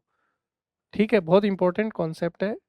तो अब यहाँ पर आपने जो लिखा है she has been speaking to him on the subject many time, तो हैज बीन स्पीकिंग ये तो प्रेजेंट परफेक्ट कंटिन्यूअस हो गया, हमें चाहिए प्रेजेंट परफेक्ट। तो प्रेजेंट परफेक्ट शी सिंगुलर है तो हैज हो जाएगा, और स्पीक का थर्ड फॉर्म क्या होता है, स्पोकन। तो करेक्ट सेंटेंस होगा she has spoken to him on the subject many times. तो यहाँ पर सेंटेंस के कौन से पार्ट में एरर है, पार्ट 4 में यहाँ पर एरर है। अब हम लोग आगे बढ़ते हैं। नेक्स्ट कह रहा है the following sentence has been split into 4 segments, identify the segment that contains a grammatical error. वो पार्ट आइडेंटिफाई करना है जिसमें एरर है। ठीक है, कह रहा है the dog eager wagged its tail when it saw its owner. ये अक्सर आपने भी देखा होगा कि कुत्ते जो अब अपने मालिक को देखते हैं तो पूंछ को जो है वो हिलाते हैं, और उससे वो एक्नॉलेज करते हैं कि भी हाँ मैंने आपको देख लिया है, और अपना लव एक्सप्रेस करते हैं। तो यहाँ पर ईगर वैग्ड, ध्यान से देखिए, अब वैग जो है ये एक वर्ब है। ठीक है, इसका मतलब होता है किसी चीज को ऊपर नीचे या दाएं बाएं हिलाना। अब वर्ब की विशेषता कौन बताएगा, एडवर्ब बताएगा। ईगर जो है ये तो एडजेक्टिव है, ईगर का मतलब होता है उत्सुक, क्यूरियस इसका सिनोनिम हो सकता है। तो इस वर्ब को क्वालिफाई करने के लिए एडवर्ब चाहिए, तो एडवर्ब चाहिए तो ईगर की जगह हम लोग किसका यूज करेंगे, ईगरली, एडवर्ब का यूज करेंगे। तो ये इस सेंटेंस में यहाँ पर एरर है, ईगर की जगह ईगरली आएगा। तो कौन से पार्ट में, थर्ड पार्ट में यहाँ पर एरर है। आगे बढ़ते हैं, अगला, select the most appropriate option to fill in the blanks. अब यहाँ से फिल इन द ब्लैंक्स के क्वेश्चन शुरू हो गए हैं। ठीक है, कह रहा है the croissant was dash as was the coffee. Croissant जो है वो अपन सैंडविच को बोल सकते हैं जो ब्रेड से बनता है। तो कह रहा है कि वो जो सैंडविच था वो उतना ही अच्छा था जितनी की क्या अच्छी थी, कॉफी अच्छी थी। कौन सा ठीक होगा? देखिए एम्बिशियस जो है ये क्वालिटी बताता है किसी व्यक्ति की। एम्बिशियस का मतलब होता है महत्वाकांक्षी, जिसकी बहुत सारी डिजायर्स हों, जिसके बहुत सारे ऑब्जेक्टिव्स हो लाइफ में, कि मुझे बड़ा घर लेना है, गाड़ी लेनी है, ये करना है, वो करना है। तो ऐसे व्यक्ति के लिए एम्बिशियस वर्ड यूज किया जाता है। एक्सीलेंट जो है ये किसी चीज की क्वालिटी बताता है, किसी भी ऑब्जेक्ट की। ठीक है। इनफीरियर ये जो है एडजेक्टिव, अगेन किसी को कंपेयर करना है उसके लिए हम लोग इस्तेमाल करते हैं। किसी की तुलना में किसी का अच्छा होना, खराब होना। इंफीरियर के साथ हमेशा टू का इस्तेमाल किया जाता है। अब यहाँ पर देखिए the croissant was dash, comma है, टू नहीं है। अगर टू होता तो इंफीरियर की पॉसिबिलिटी भी बन सकती थी। आगे है इलोक्वेंट। इलोक्वेंट का मतलब होता है स्पीच से, राइटिंग से। कोई व्यक्ति लिखने में, बोलने में अगर अच्छा है तो उसके लिए हम लोग वर्ड यूज कर सकते हैं इलोक्वेंट। तो यहाँ पर सबसे ठीक होगा सेकंड, कि द क्रोइसेंट या sandwich was excellent as was the coffee, कि जितनी अच्छी कॉफी थी उतना ही अच्छा सैंडविच था। आगे देखिए next, doves dash in the sky above me. Dove जो है एक तरीके से जो सफेद कबूतर होता है उसको हम लोग बोलते हैं Dove. White pigeon, white pigeon जो है उसको हम लोग डव बोलते हैं। सफेद कबूतर, तो सफेद कबूतर क्या करेगा? आसमान में मेरे ऊपर क्या कर रहा होगा? उड़ रहा होगा। कौन से का मीनिंग उड़ना है? देखिए ये जो सॉर है इसका मतलब होता है कड़वा, बिटर। कोई ऐसी चीज जिसका जो टेस्ट है बड़ा कड़वा है, बिटर है, उसको सौर बोलते हैं। शोर जो है ये वाटर बॉडी, किनारा। जैसे अपन नदी पे जाते हैं ना तो नाव का इस्तेमाल करते हैं इस किनारे से उस किनारे तक। तो शोर जो है किनारा। ये जो शोर है इसका मतलब होता है to fly high in air, हवा में काफी ऊपर उड़ना, उसको अपन बोलते हैं शोर। तो भाई ये जो कबूतर है उड़ रहे हैं तो यही सबसे ठीक है। शोर का मतलब होता है कोई ऐसी चीज जो आपके लिए पीड़ादायक है, पेनफुल है। तो कौन सा ऑप्शन आपका ठीक है? आपका ऑप्शन थर्ड यहाँ पर बिल्कुल ठीक है। आगे बढ़ते हैं नेक्स्ट। कह रहा है कि the writer's dash prose resonated with readers evoking powerful emotions. जो लेखक है उसके जो शब्द है उसने पाठक को जगा दिया और उनके बहुत ही बढ़िया इमोशंस निकल के आए। तो राइटर का कैसा प्रोज था? स्पोरेडिक। स्पोरेडिक का मतलब होता है इरेगुलर, अनियमित। अगर अनियमित है तो वो पावरफुल इमोशंस कैसे जगा सकता है? तो ये तो गड़बड़ हो गया। बैनल, बैनल का मतलब होता है बोरिंग। तो अगर बोरिंग प्रोज है तो वो पावरफुल इमोशंस कैसे जगा सकता है? तो ये भी गड़बड़ हो गया। मंडेन का भी मतलब होता है बोरिंग या ऑर्डिनरी, कोई ऐसी चीज जो सामान्य है या नीरस है। तो अगर बोरिंग है तो कैसे पावरफुल इमोशंस जनरेट कर सकता है? इलोक्वेंट, इलोक्वेंट अभी अभी मैंने आपको बताया था कि ऐसा कोई स्पीच या ऐसी कोई राइटिंग जो इफेक्टिव है, पावरफुल है, उसके लिए बोला जाता है इलोक्वेंट। तो इलोक्वेंट प्रोज जो है वो पावरफुल इमोशन जनरेट कर सकता है। तो यहाँ पर फोर्थ जो है वो बिल्कुल ठीक है। आगे देखिए, द ऑरेटर। ऑरेटर का मतलब होता है गुड स्पीकर, अच्छा जो वक्ता है उसको हम लोग ऑरेटर बोलते हैं। जैसे अपने प्रधानमंत्री मोदी जी, ठीक है, मित्रों मित्रों करके सबको अंदर ले लिया है ना। तो orator declared that the women are dash then the man. Then आ गया। अभी अभी मैंने आपको बताया था कि कंपैरिजन करते हैं तब देन दिखता है। तो देन से पीछे कंपैरेटिव डिग्री आएगी। उन्होंने कहा कि महिलाएं जो हैं वो है ज़्यादा इंटेलिजेंट पुरुषों से। तो इंटेलिजेंट का कंपैरेटिव फॉर्म क्या होता है? More intelligent. तो यहाँ फोर्थ ऑप्शन हमारा बिल्कुल ठीक होगा। आगे बढ़ते हैं नेक्स्ट क्वेश्चन अपनी स्क्रीन पर। The teacher emphasise the importance of dash correct grammar and punctuation in are writing. Teacher ने जोर दिया सही व्याकरण और पंक्चुएशन का राइटिंग के अंदर, कि भाई जब आप कुछ लिख रहे हैं तो आपकी ग्रामर भी ठीक होनी चाहिए, और पंक्चुएशन, पंक्चुएशन मतलब कहाँ कॉमा आएगा, कहाँ फुल स्टॉप आएगा, ये सारी चीज़ें। देखिए यहाँ पर एक कॉन्सेप्ट है, ऑफ आपको नजर आ रहा है, ये क्या है? प्रेपोजिशन है। प्रेपोजिशन के बाद हमेशा वर्ब की आईएनजी फॉर्म का इस्तेमाल किया जाता है। अगेन वेरी इंपॉर्टेंट कॉन्सेप्ट, और बार बार यहाँ पर एग्जाम्स में देखने को मिलता है। तो यहाँ पर देखिए कौन सी वर्ब में आईएनजी लगा हुआ है? फर्स्ट। तो ये हमारा आंसर हो जाएगा। तो ये आपको याद रखना है, प्रेपोजिशन के बाद वर्ब की आईएनजी फॉर्म है। टू एक प्रेपोजिशन है जिसके बाद आपको फर्स्ट फॉर्म नजर आती है, बट ये अपने आप में अलग है और इसको आपको ध्यान रखना है। ये नॉन फाइनाइट वर्ब है जिसको हम लोग इन्फिनिटिव के नाम से जानते हैं। इसके अलावा प्रेपोजिशन के बाद हमेशा वर्ब की आईएनजी फॉर्म ही आपको देखने को मिलती है। आगे बढ़ते हैं। Next, she dash the book to her friend. उसने किताब किसको दे दी? दोस्त को। अब अपन किताब कैसे देते हैं दोस्त को? कोई दोस्त आपसे मांग ले पढ़ने के लिए, तो एक तरीके से उसको उधार में दे देते हैं, यही बोल सकते हैं। तो हमारे पास जो लैंड वर्ब है इसका मतलब होता है किसी को उधार देना या कोई चीज किसी को कुछ समय के लिए दे देना। इसका ये फर्स्ट फॉर्म है। अब जब पास्ट सिंपल में जाएंगे, यानी इसका जो सेकंड फॉर्म है वो लेंट है। इसका जो पास्ट पार्टिसिपल है, थर्ड फॉर्म है, वो भी क्या है? लेंट। कोई ऐसी घटना जो हो जाए और खत्म, मतलब ऐसी कोई इवेंट जो पास्ट में है और एक बार हुई है, तो उसको हम लोग हमेशा पास्ट सिंपल में लिखते हैं। जैसे भारत आज़ाद हुआ था 1947 में, एक बार ये घटना हुई और संपन्न हो गई, तो इसके लिए अपन बोलेंगे इंडिया गॉट, सेकेंड फॉर्म आ गई, गॉट इंडिपेंडेंस इन 1947। तो यहाँ पर लेंट आ जाएगा, पास्ट सिंपल में बन जाएगा। सेकेंड हमारा बिल्कुल ठीक है। अगला देखिए, Jack always looks handsome even if he is a dash out of style. कह रहा है जैक हमेशा हैंडसम लगता है, भले ही थोड़ा सा उसका स्टाइल आगे पीछे हो जाए फिर भी जबरदस्त लगता है। देखिए आर्टिकल ए जो है इसके बाद किसकी पॉसिबिलिटी है? लिटिल की, क्योंकि ए लिटिल बनता है यहाँ पर थर्ड में। लेस जो है ये लिटिल का कंपैरेटिव फॉर्म है, ठीक है। और लीस्ट जो है वो सुपरलेटिव फॉर्म है। सुपरलेटिव से पहले आर्टिकल द आता है, द यहाँ है नहीं तो ये चला गया। मोर लिटिल तो कुछ होता ही नहीं है, तो यहाँ लेस इसलिए नहीं क्योंकि ये कंपैरेटिव फॉर्म है, कंपैरेटिव यहाँ पर है नहीं, तो इसलिए ए लिटिल सबसे ठीक होगा कि जैक हमेशा हैंडसम दिखता है, भले ही थोड़ा बहुत। ए लिटिल का मतलब होता है समथिंग, बहुत कम मात्रा में, थोड़ा बहुत स्टाइल आगे पीछे हो जाए फिर भी वो जबरदस्त लगता है। थर्ड ठीक है। अगला देखिए, the teacher encouraged students to cultivate a dash attitude towards learning, embracing challenges as opportunities for growth।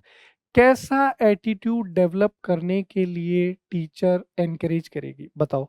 अगर आपको कोई चीज सीखनी है तो आपको कैसा होना पड़ेगा? आप रिजिड होके, सख्त होके कोई चीज सीख सकते हो क्या? नहीं। आपको क्या होना पड़ेगा? लचीला, फ्लेक्सिबल। आपको सुबह आप बोलेगे नहीं मैं तो शाम को ही आऊंगा सीखने पढ़ने, ऐसा नहीं है। आपको बोला कि सुबह 5 बजे आना है, सुबह 5 बजे ही पढ़ना पड़ेगा। तो आप फ्लेक्सिबल होने चाहिए, तब जाके आप चीज़ों को सीख सकते हैं। तो the teacher encourage students to cultivate a resilient attitude आएगा। रेजिलियंट का मतलब होता है फ्लेक्सिबल, लचीला, एजेक्टिव है ये। रिडंडेंट का मतलब होता है कोई ऐसी चीज जो हमारे काम की नहीं है, यूजलेस। स्टेगनेंट का मतलब होता है स्टिल, और ये लिक्विड के लिए आता है मेनली। कोई ऐसा लिक्विड, वाटर के लिए भी अक्सर यूज किया जाता है, जो स्थिर है, और स्थिर होने के कारण फिर उसमें, अब पानी कई बार होता है ना एक जगह जमा हो जाता है, बदबू आने लगती है, कीड़े पड़ जाते हैं, तो उसके लिए बोला जाता है स्टेगनेंट वाटर। कॉम्प्लेसेंट का मतलब होता है संतुष्ट, सेटिस्फाइड।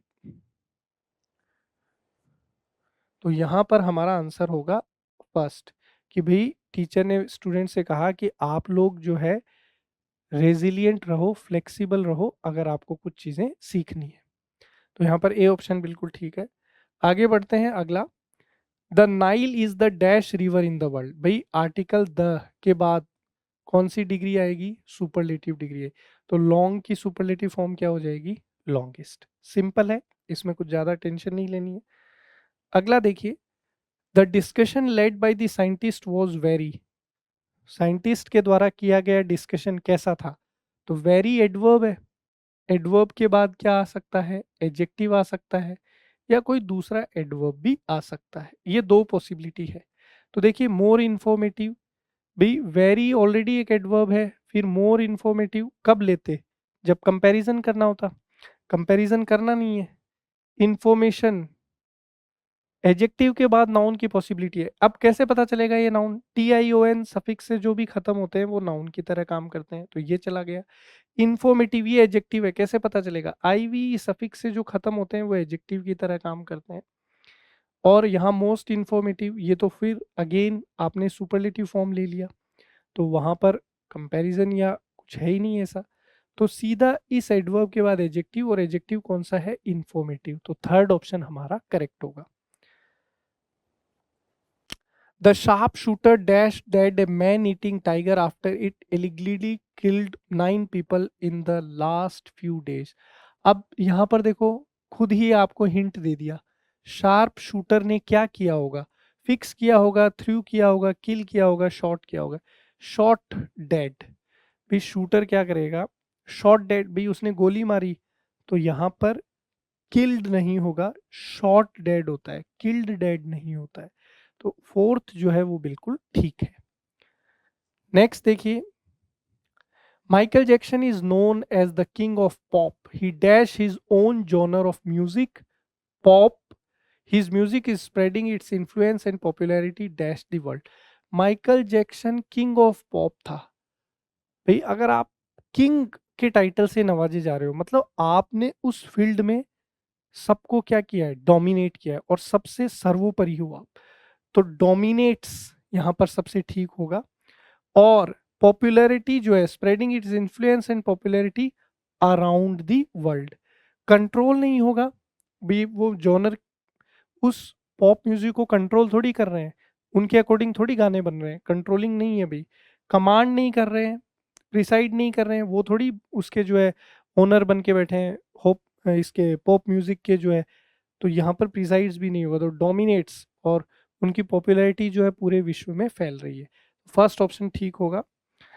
अगला देखिए, the company dash working towards achievements in curbing slackness and fostering development, company जो है वो काम कर रही है और अपने लगातार अचीवमेंट्स जो है उनकी तरफ बढ़ रही है और कमियों को कम कर रही है, डेवलपमेंट को बढ़ा रही है। तो द कंपनी, अब कंपनी कैसी है, तो कंपनी जो है वो सिंगुलर की तरह यहाँ ट्रीट की जाएगी, तो कंपनी हैव बीन नहीं होगा, आर बीइंग, बी बीइंग के बाद थर्ड फॉर्म का इस्तेमाल किया जाता है, यहाँ वर्ब की आईएनजी फॉर्म है, तो ये चला गया। बीइंग के बाद थर्ड फॉर्म आता है, आगे आईएनजी है, तो ये भी चला गया। हैज बीन सिंगुलर और बीन के बाद आईएनजी, तो सबसे ठीक ऑप्शन फोर्थ हो जाएगा, the company has been working, present perfect continuous tense. Next, Tom will dash the document to the office tomorrow, Tom जो है वो डॉक्यूमेंट क्या कर देगा ऑफिस में, मेल, भाई मेल का मतलब तो पुरुष, मैस्कुलिन जेंडर, तो ये नहीं हो सकता, ये वर्ब है, मेल कर देगा, ठीक है, तो ये हमारा आंसर हो जाएगा। मील का मतलब भोजन होता है और मॉल जो है वो शॉपिंग एरिया को बोलते हैं, तो यहाँ पर सेकंड ऑप्शन बिल्कुल ठीक है। और ये हेल्पिंग वर्ब है मॉडल, इसके बाद यहाँ पर मेन वर्ब की ही रिक्वायरमेंट है, और वो मेन वर्ब कौन बन जाएगा, मेल कर देगा, ठीक है। अगला,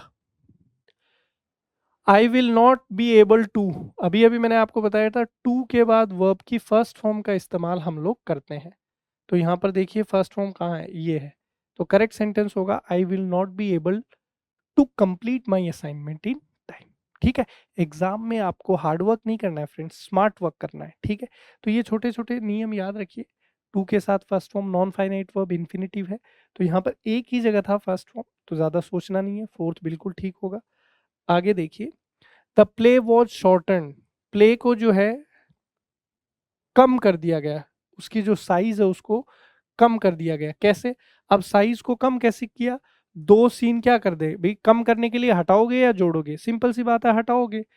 इंसर्ट का तो मतलब होता है किसी चीज को डाल देना, तो दो सीन और डालेंगे, तो प्ले की जो लेंथ है वो शॉर्ट नहीं होगी, वो तो बढ़ जाएगी, तो ये नहीं होगा, ऐड नहीं होगा। ओमिशन, हटाना पड़ेगा, ये हो सकता है। अब दोनों जगह ओमिशन है, लेकिन ओमिशन की जो स्पेलिंग होती है उसमें सिंगल एम होता है, डबल एस होता है, तो यहाँ पर इसलिए फोर्थ हमारा करेक्ट आंसर होगा। ठीक है, इसको याद कर लेना, स्पेलिंग को, ये स्पेलिंग एरर में भी आ सकता है।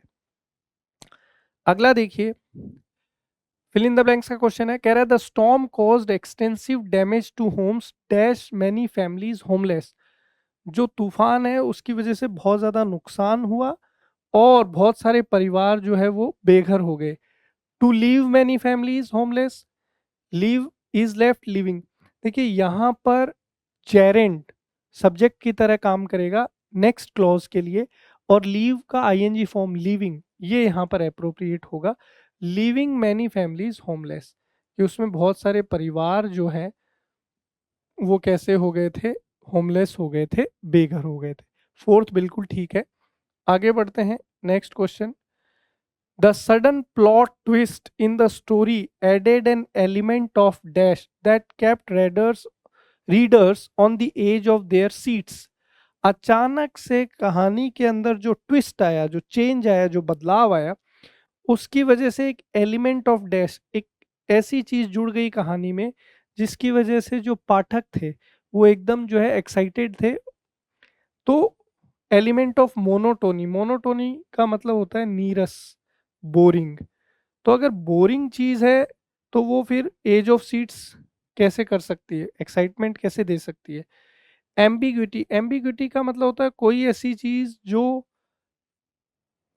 अनसर्टेन है, अनक्लियर है, पूरी पिक्चर समझ में नहीं आए, सिचुएशन जो है थोड़ी सी डाइसी है, तो यही चीज आपको एक्साइटमेंट देगी। जब तक कोई भी आप जैसे वेब सीरीज देख रहे हो, मूवी देख रहे हो, अगर उसके अंदर लास्ट तक आपको नहीं पता चले कि भी क्या होने वाला है, इसका एंड क्या होगा, तो आप जो उसको पूरा देखोगे और एक्साइटेड भी रहोगे।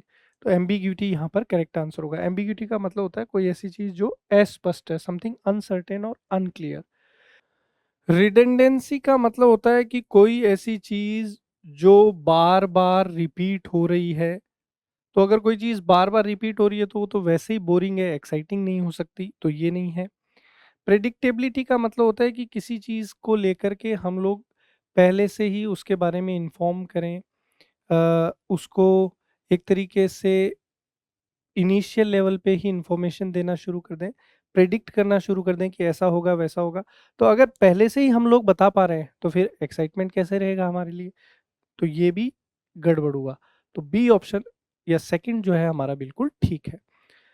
आगे देखिए, नेक्स्ट जो है, she had a dash for creating beautiful art work. उसके अंदर आर्ट वर्क क्रिएट करने का क्या था। पोस्ट, पोस्ट का मतलब तो पद होता है। मोड, काम करने का तरीका या टाइप। टैलेंट, बिल्कुल ये होगा।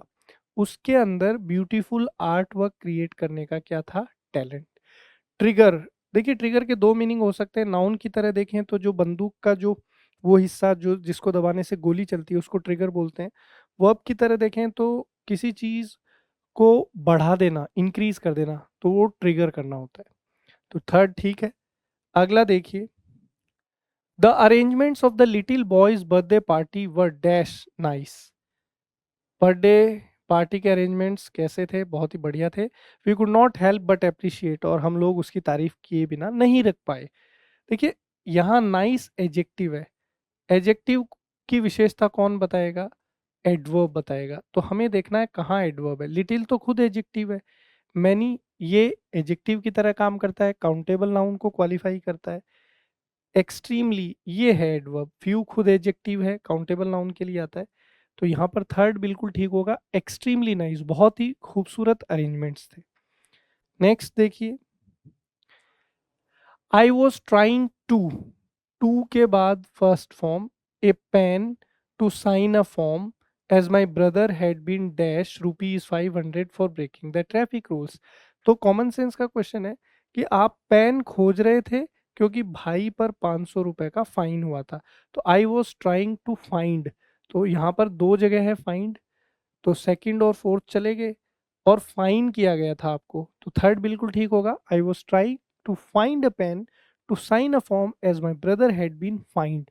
फाइन मतलब मेरे पे जो उस पे वो लगाया गया था जुर्माना, तो थर्ड ठीक है। अगला देखिए, Select the option to fill in the blank. The dash model who can be selected for this advertisement is Meera Narayan. Dash model, देखिए मोर बेटर नहीं हो सकता, बेटर ऑलरेडी कंपैरेटिव डिग्री है, मोर भी एक कंपैरेटिव फॉर्म है, दो कंपैरेटिव फॉर्म एक साथ नहीं आ सकते. बेस्ट सुपरलेटिव डिग्री है ऑलरेडी, तो इसके साथ मोस्ट का यूज करना ठीक नहीं है, क्योंकि मोस्ट खुद एक सुपरलेटिव फॉर्म है. मोस्ट गुड भी नहीं हो सकता, गुड एक पॉजिटिव डिग्री है. तो यहाँ पर बचा द बेस्ट मॉडल, और बेस्ट सुपरलेटिव डिग्री है, सुपरलेटिव डिग्री से पहले आर्टिकल द भी आता है. अगला देखिए, how long have you been dash these contact lenses. अब कॉन्टेक्ट लेंसेज को आप क्या कर रहे हो, स्विमिंग, भाई स्विमिंग का तो कोई लेना देना नहीं है कॉन्टेक्ट लेंस से, आंखों की बात चल रही है. प्रीवेल का मतलब होता है किसी चीज को करते रहना, तो ये भी नहीं है. सीइंग तो बनता ही नहीं है भाई, सी स्टैटिव वर्ब आईएनजी फॉर्म में, इसको इस्तेमाल नहीं करेंगे. तो कॉन्टेक्ट लेंस को पहनने की ही बात होगी obviously. How long have you been wearing, कि आप कब से जो है इन कॉन्टेक्ट लेंसेज को यूज कर रहे हो या पहन रहे हो. फोर्थ हमारा बिल्कुल ठीक है. अगला देखिए, अब यहाँ पर दोबारा क्वेश्चन चेंज हो गए हैं, वोकैबुलरी के क्वेश्चन आ गए हैं. जैसा कि आपको यहाँ पर दिख रहा है, आपको क्या बताना है, एंटोनिम बताना है. High altitude climbing poses significant risks due to factors like altitude sickness, hypothermia and extreme weather conditions. Significant का एंटोनिम बताना है. Significant का मतलब होता है यूजफुल, कोई ऐसी चीज जो हमारे लिए उपयोगी है, ठीक है. मैग्निफिसेंट का मतलब होता है शानदार. टेम्पटुअस का मतलब होता है कोई ऐसा रिलेशनशिप जो बहुत ज़्यादा कठिनाई के दौर से गुजरा है, उसको हम लोग टेम्पटुअस बोलते हैं. नेक्स्ट है इनकॉन्सिक्वेंशियल. इनकॉन्सिक्वेंशियल का मतलब होता है कोई ऐसी चीज़ जो हमारे लिए उपयोगी नहीं है, यूजलेस हम लोग बोल सकते हैं. प्लेंटीफुल का मतलब होता है प्रचुर, आवश्यकता से अधिक, हम लोग बोल सकते हैं मोर देन रिक्वायर्ड. तो यहाँ पर हमारा आंसर क्या हो जाएगा, ऑप्शन थर्ड हो जाएगा. ठीक है, क्यों, क्योंकि भाई यूजफुल का अपोजिट क्या होगा, यूजलेस. एंटोनिम पूछा है. आगे बढ़ते हैं. नेक्स्ट, नेक्स्ट अपने को बताना है सिनोनिम. सिनोनिम का मतलब होता है सेम मीनिंग वर्ड, पर्यायवाची बोलते हैं. तो उसमें शब्द है आइडियल. आइडियल का मतलब होता है कि भाई आप जो है क्या हो, जॉबलेस हो, आपके पास नौकरी नहीं है, आइडल हो आप. ठीक है. अब अनऑक्यूपाइड, ये आपका आंसर हो जाएगा. अनऑक्यूपाइड का भी मतलब होता है जॉबलेस, ऑक्यूपाइड मतलब आपके पास कोई काम है. इसको कंफ्यूजन में नहीं रखिएगा. एक और वर्ड होता है आइडियल. आइडियल का मतलब होता है आदर्श, और ये है आइडल मतलब जिसके पास काम नहीं है, बेरोजगार. एक यहाँ पर एक और वर्ड आता है आइडल, IDOL, उसका मतलब होता है मूर्ति. ठीक है. अनईजी मतलब जो चीज आपके लिए आसान नहीं है. अनग्रेटफुल मतलब किसी के प्रति थैंकफुल न होना. अकृतज्ञ. अनसेफ मतलब असुरक्षित. ये सारे प्रेफिक्स हैं जो मीनिंग को चेंज कर देंगे, अपोजिट कर देंगे. आगे बढ़ते हैं. अगला देखिए, एंटोनिम बताना है विलोम शब्द. It's important to bring up sensitive topics in a respectful manner. Sensitive का मतलब होता है रिलेटेड टू फीलिंग्स, भावनाओं से संबंधित. और कैसी फीलिंग्स होती हैं, सॉफ्ट, पोलाइट, ये जो वर्ड्स है ये हम लोग सेंसिटिव के लिए इस्तेमाल कर सकते हैं. ड्राउजी का मतलब होता है कि आपको नींद आ रही है, ठीक है, थोड़ा आलस है, इस तरीके की जो फीलिंग्स होती हैं उसके लिए ड्राउजी अपन बोलते हैं. फीलिंग स्लीपी बोल सकते हैं. कॉर्डियल का मतलब होता है फ्रेंडली, मित्रवत. कंसीडरेट मतलब जो लोगों की बात को सुने, तवज्जो दे. स्ट्रॉन्ग का मतलब होता है मजबूत. तो एंटोनिम बताना है तो सॉफ्ट का अपोजिट यहाँ पर स्ट्रॉन्ग हो सकता है. तो इसलिए फोर्थ ऑप्शन के साथ हम लोग चले जाएंगे. अगला देखिए, नेक्स्ट है, एंटोनिम आपको बताना है विलोम शब्द. Amit the stand up comedian delivered A hilarious performance. Hilarious का मतलब होता है कोई ऐसा चीज जो बहुत ज्यादा मजाकिया है, fully funny, full of comedy, jokes, उसको हम लोग बोलते हैं हिलेरियस। जो एकदम आपको खुश कर दे, आनंदित कर दे। आइडियोलॉजिकल होता है कि भी आप किसी आइडिया के साथ, किसी बिलीफ के साथ चल रहे हैं, तो कोई ऐसा सिस्टम जो आइडियाज के साथ, आइडियल्स के साथ चलता है, उसको आइडियोलॉजिकल बोलते हैं। सीरियस का मतलब होता है गंभीर। पर्टिनेंट का मतलब होता है क्लोजली कनेक्टेड विथ समथिंग। कोई ऐसी चीज जो किसी के साथ बहुत ही नजदीकी तौर से जुड़ी हुई है, उसको हम लोग पर्टिनेंट बोलते हैं। स्प्लीन जो है ये एंगर से रिलेट करता है, और साइंस में जो है स्प्लीन का मतलब प्लीहा भी होता है। तो यहाँ पर हमारा जो आंसर है, एंटोनिम बताना है, तो यहाँ पर फनी, मजाक से संबंधित है, तो यहाँ पर सीरियस, गंभीर, ये हमारा आंसर यहाँ पर हो जाएगा। आगे बढ़ते हैं। नेक्स्ट आपको सिनोनिम बताना है एंटीसिपेट का। एंटीसिपेट का मतलब होता है पूर्वानुमान। किसी चीज के होने से पहले ही उसका एक दिमाग में आइडिया आपके आ जाए, तो उसको एंटीसिपेट करना बोलते हैं। डाउट का मतलब होता है किसी चीज को लेकर संदेह। अक्यूज का मतलब होता है किसी पे आरोप लगाना। प्रिडिक्ट का मतलब होता है पूर्वानुमान, किसी के ऊपर पहले से ही कोई टिप्पणी कर देना या पहले से ही किसी चीज के बारे में सोच लेना। कंसील का मतलब होता है किसी चीज को छुपाना। तो यहाँ पर हमारा आंसर हो जाएगा ऑप्शन थर्ड। आगे बढ़ते हैं। नेक्स्ट जो है एंटोनिम हमें बताना है। A few students have condemned the latest project of preparing teaching aids as a waste of money. देखिए यहाँ पर जो आपको वर्ब दिया है कंडेम, कंडेम का मतलब होता है लोगों की आलोचना करना, उनके बारे में बुरा भला बोलना। तो इसके लिए हमारे पास वर्ड है कैस्टिगेट, और इसके लिए हम लोग बोल सकते हैं क्रिटिसाइज। तो ये सारे वर्ड हम लोग यहाँ पर यूज कर सकते हैं। अब हमें बताना है एंटोनिम, विलोम शब्द। डूम का मतलब होता है कोई ऐसी चीज जो असफलता निश्चित है, जिसकी डेस्टाइन टू फेलियर, कोई ऐसी चीज जो असफलता की ओर बढ़ रही है या जिसके फेल होने के चांसेस हैं। अपलॉड का मतलब होता है किसी को प्रेज करना, प्रशंसा करना। तो यहाँ पर आपने आलोचना करी थी, तो आलोचना का अपोजिट क्या हो जाएगा? अपलॉड। तो सेकंड हमारा यहाँ पर बिल्कुल ठीक है। कॉन्सोलिडेट, कॉन्सोलिडेट का मतलब होता है किसी चीज को मजबूती प्रदान करना और उसको पावरफुल बनाना। कॉन्ट्राडिक्ट का मतलब होता है विरोधाभास, विचारों में भिन्नता। आगे बढ़ेंगे। नेक्स्ट अपना है select the most appropriate synonym of the word native from the given sentence. दिए गए सेंटेंस में से नेटिव का सिनोनिम हमें चूज करना है। नेटिव का मतलब होता है किसी जगह के मूल निवासी। तो हम लोग बोल सकते हैं original inhabitants of a place. Original inhabitants of a place, किसी स्थान के मूल निवासी, उनको हम लोग बोलते हैं नेटिव। देशज हिंदी में बोला जाता है।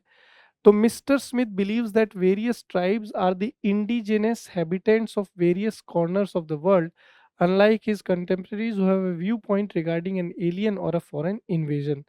देखिए फॉरेन का मतलब क्या होता है? विदेश। एलियन जो दूसरे ग्रह पे निवास करे उसको एलियन बोलते हैं। इन्वेजन का मतलब होता है घुसपैठ, और जो घुसपैठिया होता है उसको इन्वेडर बोलते हैं। तो इंडिजेनस ये होता है नेटिव, मूल निवासी। तो फोर्थ ऑप्शन जो है ये हमारा यहाँ पर करेक्ट आंसर होगा। अगला देखिए, मोस्ट अप्रोप्रिएट सिनोनिम। सिनोनिम बताना है किसका? सीज का। देखिए सीज का मतलब होता है किसी चीज को रोकना, टू स्टॉप समथिंग। किसी चीज को रोकना, उसको हम लोग बोलते हैं सीज। तो he was dash from his job because of his misconduct. अब उसको अपने दुर्व्यवहार के कारण, खराब बिहेवियर के कारण नौकरी से क्या कर दिया गया? नौकरी कंटिन्यू करेंगे क्या? अच्छा व्यवहार नहीं है तो कंटिन्यू तो नहीं करेंगे। प्रोग्रेस, भाई जब व्यवहार अच्छा नहीं है तो प्रोग्रेस से तो कैसे बात होगी? पॉजिटिव वर्ड आ जाएगा। कमेंस का मतलब होता है किसी चीज़ का स्टार्ट होना। टर्मिनेट का मतलब होता है किसी चीज़ को नौकरी से बर्खास्त करना किसी को। टर्मिनेट का मतलब क्या होता है? किसी को नौकरी से बर्खास्त करना। तो नौकरी से अगर बर्खास्त किया है, तो फिर आप जो है एक तरीके से उस चीज़ को रोक रहे हो। तो यहाँ पर टर्मिनेटेड जो है वो सीज्ड का सिनोनिम बन सकता है। आगे बढ़ेंगे, नेक्स्ट जो है अपना वो है select the most appropriate antonym. विलोम शब्द अपने को बताना है किसका? कर्स का। देखिए कर्स का मतलब होता है अभिशाप, बद्दुआ भी अपन बोल सकते हैं। तो इसका अपोजिट क्या होगा? आशीर्वाद होगा। तो वैसे देखा जाए तो इसका जो अप्रोप्रिएट वर्ड है एंटोनिम के तौर पे वो होना चाहिए ब्लेसिंग। अब ब्लेसिंग तो ऑप्शन में है नहीं, तो जो सबसे पास है वही आंसर मार्क कर लेंगे। देखिए कमेंट का मतलब होता है किसी के ऊपर टिप्पणी करना, जैसे आप क्लास खत्म होने के बाद वीडियो पे कमेंट करते हैं। प्रेज का मतलब होता है किसी की प्रशंसा करना। अब्यूज का मतलब होता है किसी को अपशब्द बोलना, गाली गलौज करना। क्रिटिसाइज का मतलब होता है आलोचना करना। तो यहाँ पर अभिशाप, अब अभिशाप कर रहे हैं, बद्दुआ दे रहे हैं, तो कुछ उल्टा सीधा बोल रहे हैं। तो अपोजिट क्या हो सकता है? प्रेज हो सकता है कि आपने किसी की प्रशंसा कर दी। तो सेकंड हमारा बिल्कुल ठीक हो जाएगा। आगे देखिए, select the option that correctly rectifies the underlined spelling error. यहाँ पर कुछ क्वेश्चन जो है अब वो आ गए हैं जहाँ पे हमें स्पेलिंग से संबंधित बातचीत करनी है कि कौन सी स्पेलिंग सही है, ये बताना है। कई बार ये भी पूछा जा सकता है कि कौन सी स्पेलिंग गलत है। तो कह रहा है the beautiful flowers bloomed in the garden. Beautiful की स्पेलिंग ये तो गलत है डेफिनेटली। कौन सी स्पेलिंग ठीक है? फर्स्ट, सेकंड, थर्ड या फोर्थ? तो फर्स्ट ऑप्शन बिल्कुल ठीक है। ब्यूटीफुल की स्पेलिंग होती है BEAUTIFUL। तो फर्स्ट अपना यहाँ पर बिल्कुल ठीक हो जाएगा। आगे बढ़ते हैं, नेक्स्ट ये कह रहा है कि गलत स्पेलिंग बताइए। तो गलत स्पेलिंग कौन सी है? Mechanical, technical, annual, regulator. Regulator की ठीक है, एनुअल की ठीक है, टेक्निकल की ठीक है, मैकेनिकल की स्पेलिंग गलत है भाई साहब। करेक्ट स्पेलिंग क्या होती है? MECHANICAL, mechanical. तो फर्स्ट ऑप्शन हमारा करेक्ट आंसर हो जाएगा। नेक्स्ट क्वेश्चन देखिए, क्वेश्चन कह रहा है वो ऑप्शन बताइए जो रेक्टिफाई कर दे अंडरलाइंड वर्ड की स्पेलिंग को। How can one justify sending sound waves into space when they can not travel through a vacuum? ये कई बार एग्जाम्स में आया है। वैक्यूम की करेक्ट स्पेलिंग होती है VACWM। तो फर्स्ट ऑप्शन अपना करेक्ट है। अगला देखिए, select the option that correctly rectifies the underlined spelling error. इसकी स्पेलिंग बतानी है, कौन सी स्पेलिंग ठीक होगी? The reorganisation of daily life wrought by industrialization had effects that weakened the material basis for the institutions of the family and the community। Institution की spelling होती है INSTITUTION और एस लग जाएगा, प्लूरल चाहिए। कहाँ पर है करेक्ट स्पेलिंग? थर्ड जो है ये हमारा करेक्ट आंसर होगा। आगे देखिए, कह रहा है कि one of the four words in bold in the given sentence is incorrectly spelled. Select the incorrectly spelled word. चार वर्ड को अंडरलाइन किया है, एक जगह इनकरेक्ट है, कौन सी इनकरेक्ट है वो बतानी है। The detectives uncovered a conspiracy to overthrow the government. Detective की स्पेलिंग बिल्कुल ठीक है, प्लूरल हो जाएगा डिटेक्टिव्स। अनकवर्ड ये भी ठीक है। कॉन्स्पिरेसी ये गलत है। कॉन्स्पिरेसी की सही स्पेलिंग होगी CONSPIRACY। कॉन्स्पिरेसी का मतलब होता है षड्यंत्र। ओवरथ्रो मतलब उखाड़ फेंकना।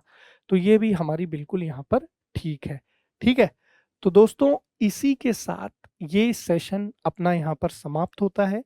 उम्मीद करता हूँ कि जितने भी क्वेश्चन हमने डिस्कस किए हैं ये आपको अच्छे से समझ में आए हैं। दोस्तों एक चीज़ का ध्यान रखिएगा, आपका जो एग्ज़ाम अब होने जा रहा है उससे पहले ये क्लास आप ज़रूर देख के जाना। यहाँ से आपको 100% एग्ज़ाम में क्वेश्चन देखने को मिलेंगे। उम्मीद करता हूँ कि आपको इस क्लास से फ़ायदा होगा। फ़ायदा अगर आपको हो तो इसको शेयर कर दीजिएगा दोस्तों के साथ। वीडियो अच्छा लगे तो kindly like it and subscribe the channel, ताकि जो लगातार नए वीडियोस आ रहे हैं वो आप तक पहुंचते रहें। मिलेंगे अगले सेशन में। बहुत अच्छे से तैयारी करिए। All the best.